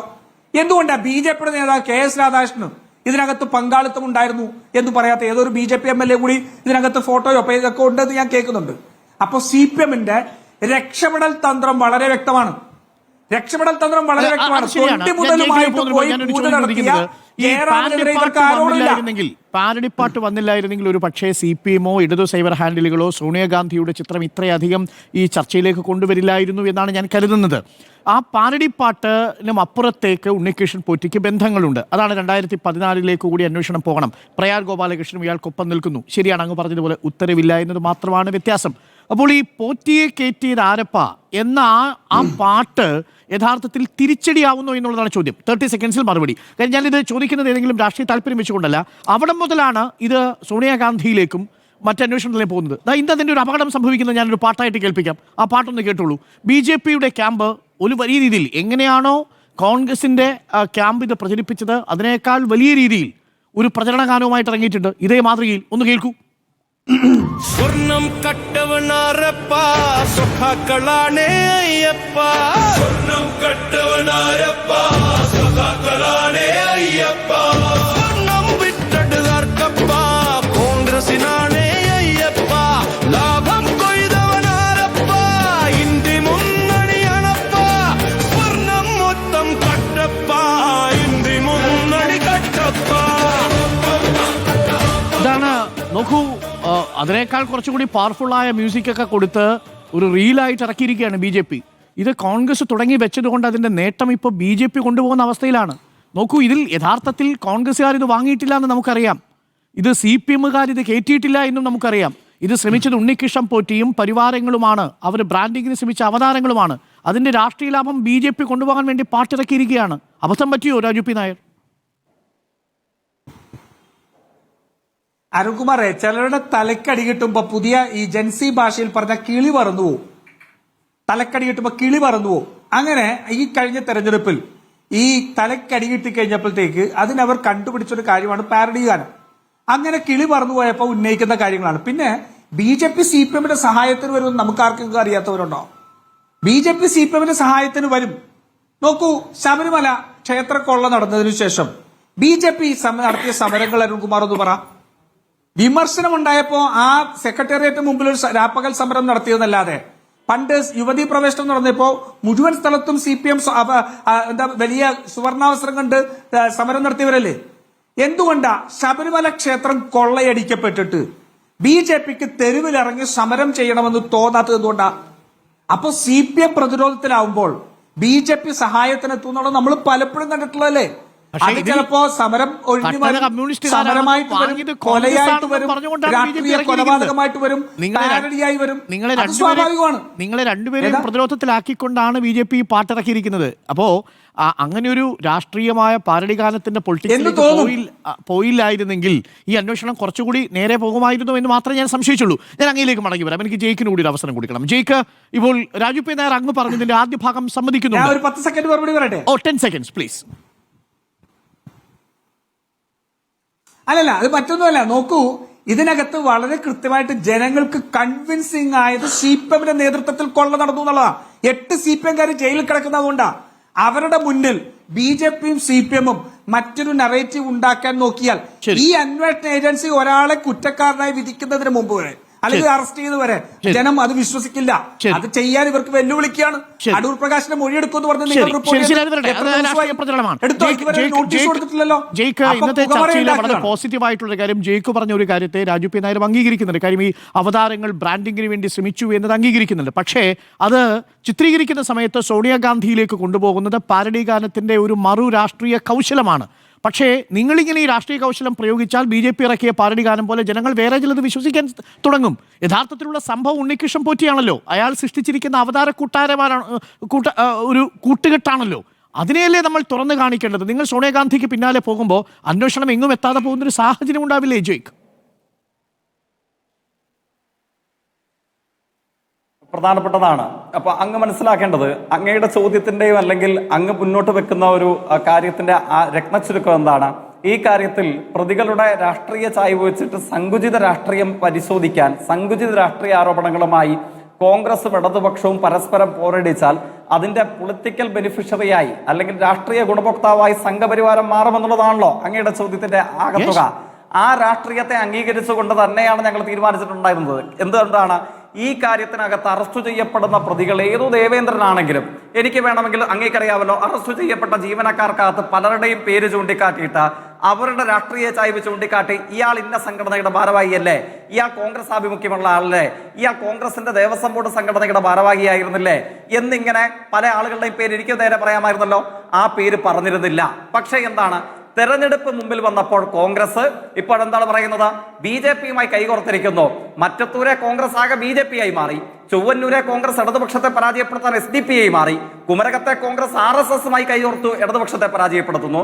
അതായത് ഇടതുപക്ഷത്തെ തോൽപ്പിക്കാൻ SDP-യും RSSുമായി മാറി മാറി കേരളത്തിൽ ആകെ കൈകോർത്തിരിക്കുന്ന ഒരു സംഘത്തിന്റെ നേതാവ് ഇവിടെ വന്നിട്ട് എന്നോട് ചോദിക്കുകയാണ്, നിങ്ങൾ സങ്കുചിത രാഷ്ട്രീയം കാണിച്ച് നിങ്ങൾ BJPയുമായി കൈകോർത്തിരിക്കുന്നില്ലേ? വല്ലപ്പോഴും കണ്ണാടി നോക്കണം. കണ്ണാടി നോക്കിയിട്ട് വേണം ഈ ചർച്ചയിലേക്ക് ഇറങ്ങി വരാൻ. ഇപ്പോഴെങ്കിലും BJPയിലേക്ക് പോയ ഇടതുപക്ഷത്തെ തോൽപ്പിക്കാൻ RSSും NDFുമായി മുട്ടിലിഴയാൻ, ശിരസ് കുനിക്കാൻ, കൈ കൊടുക്കാൻ ഒരു മടിയുമില്ല. അങ്ങയുടെ 3 പഞ്ചായത്ത് മെമ്പർമാരെങ്കിലും തിരികെ കൊണ്ടുവന്നിട്ട് വേണം അങ്ങ് ഞങ്ങൾക്കെതിരെ വർത്താനം പറയാൻ. പിന്നെ സങ്കുചിത രാഷ്ട്രീയം ഞങ്ങൾ ഉന്നയിച്ചിരുന്നില്ല. ഇവർ ബാലരമയെ കുറിച്ച് പറയുമ്പോൾ ഞങ്ങൾക്ക് കളിക്കുടയൊക്കെ കുറിച്ച് പറയാൻ പറ്റില്ലല്ലോ. ഇവർ സങ്കുചിത രാഷ്ട്രീയം ഉന്നയിച്ചാൽ അങ്ങനെയാണെങ്കിൽ 2019 മുതലായിരിക്കണം എന്നുള്ളതാണ് കോൺഗ്രസ് പ്രതിനിധി പിന്നെയും പറയുന്നത്. ഇല്ലേ? അങ്ങ് ചോദിച്ചല്ലോ. ഇതിന്റെ വിശാലമായ അർത്ഥത്തിൽ നമ്മളെല്ലാവരും ഇതിനെ ഉൾക്കൊള്ളണം. ഈ പ്രതീതി നിർമ്മാണത്തിന്റെ തുടക്കം എവിടായിരുന്നു? ഞാനല്ലല്ലോ പറഞ്ഞത്. ഈ കാര്യങ്ങളെ സംബന്ധിച്ച് അവധാനതപൂർവ്വം പല ചർച്ചകളിലും പങ്കെടുക്കാറുള്ള സഹമാനലിസ്റ്റായ ബഹുമാനപ്പെട്ട മാധ്യമ പ്രവർത്തകൻ പറഞ്ഞല്ലേ, ഇതിന്റെ അന്വേഷണം ആരംഭിക്കേണ്ടത് വേരുകളിൽ നിന്നാണ് അല്ലേ? To be a rebel means to grasp things from the root എന്ന് മാർക്സ് പറഞ്ഞിട്ടുണ്ട്. എന്താ? വേരുകളിൽ അന്വേഷിക്കണം, പൂവുകളിൽ അത്ഭുതം കൂറുകയല്ല വേണ്ടത്. വേരുകളിലേക്ക് പോകുമ്പോൾ 2014 പോകേണ്ടതായിട്ട് വരും. ഇരട്ടത്താപ്പെന്ന് കോൺഗ്രസ് നേതാവ് എന്നെ വിളിച്ചു. എനിക്ക് അഭിപ്രായ വ്യത്യാസം ഇല്ല കേട്ടോ, ഞാൻ തള്ളിക്കളയുകയല്ല. പക്ഷെ എന്താ ഇരട്ടത്താപ്പിന്റെ പ്രത്യേകത? ഇന്റലിജൻസ് ഉള്ള പിണറായി ഭീമയുടെ പരിപാടിയിൽ പങ്കെടുത്ത ഉണ്ണികൃഷ്ണൻ പോറ്റി താക്കോല് കൈമാറാൻ വരുമ്പോ നീ ആരടാ ഭീമയുടെ എന്ന് ചോദിക്കണമായിരുന്നു. ഇതാണ് കോൺഗ്രസ് നേതാവ് എന്നോട് ചോദിച്ചത്. പക്ഷേ Z+ കാറ്റഗറി സുരക്ഷയുള്ള പ്രധാനമന്ത്രിക്കും ആഭ്യന്തരമന്ത്രിക്കും മാത്രമുള്ള 55 പോലീസ് ഉദ്യോഗസ്ഥരുടെയും അനിതര സാധാരണമായി മുഖ്യമന്ത്രി വന്നാൽ പോലും അപ്പോയിന്റ്മെന്റ് കിട്ടാത്ത അത്ര സുരക്ഷയുള്ള സോണിയാഗാന്ധി കയ്യിൽ ചരട് കെട്ടിയത് ചോദിക്കില്ല. സ്വർണം കട്ടവനും വിറ്റവനും അന്തഃപുരത്തിനുള്ളിൽ വന്ന് ഉപഹാരം നൽകുമ്പോൾ ചോദിക്കാൻ പാടില്ല. Z+ കാറ്റഗറിയുള്ള സുരക്ഷക്കാര് അമ്പലക്കള്ളനും സ്വർണം കട്ടവനും വിറ്റവനും പെരക്കകത്ത് കയറിയ ചോദിക്കരുത്.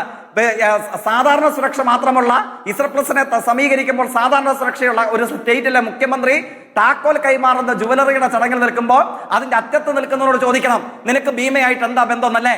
ഇതാ കോൺഗ്രസ് നേതാവ് ചൂണ്ടിക്കാണിക്കുന്ന ഇരട്ടത്താപ്പ്. യുക്തിസഹമായി ചിന്തിക്കുന്ന കോൺഗ്രസുകാർ അടക്കമുള്ള പ്രേക്ഷകർ വിലയിരുത്തട്ടെ, ഇതിന് ആരുടേതാണ് ഇരട്ടത്താപ്പ്? ഇടതുപക്ഷത്തിന്റേതാണോ കോൺഗ്രസിന്റേതാണോ? അങ്ങ് മനസ്സിലാക്കണം.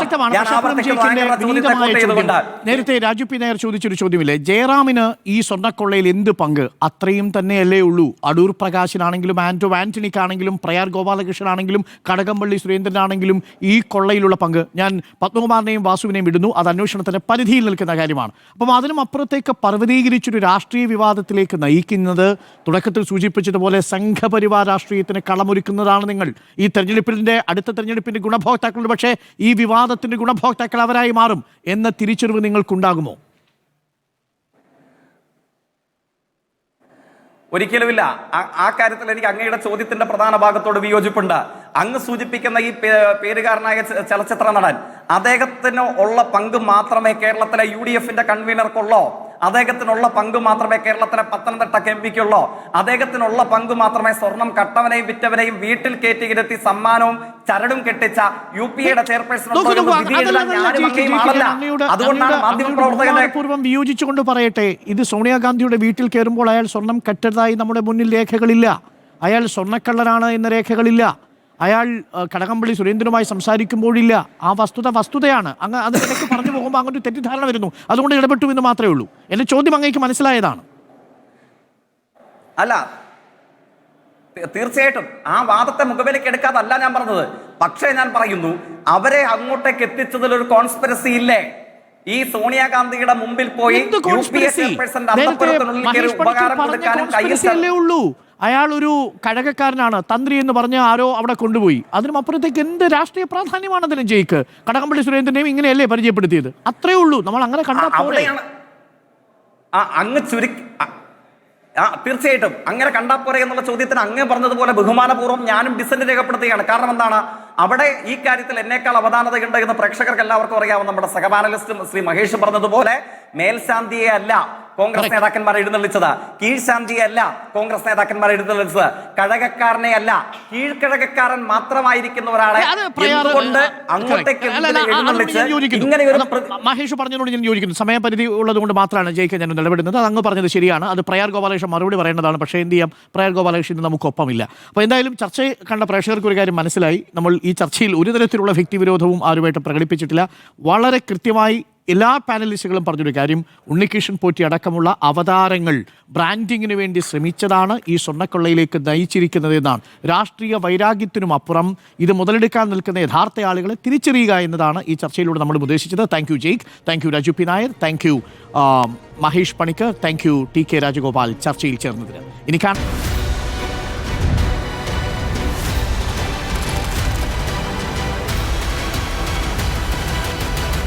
Debate with Dr. Arun Kumar.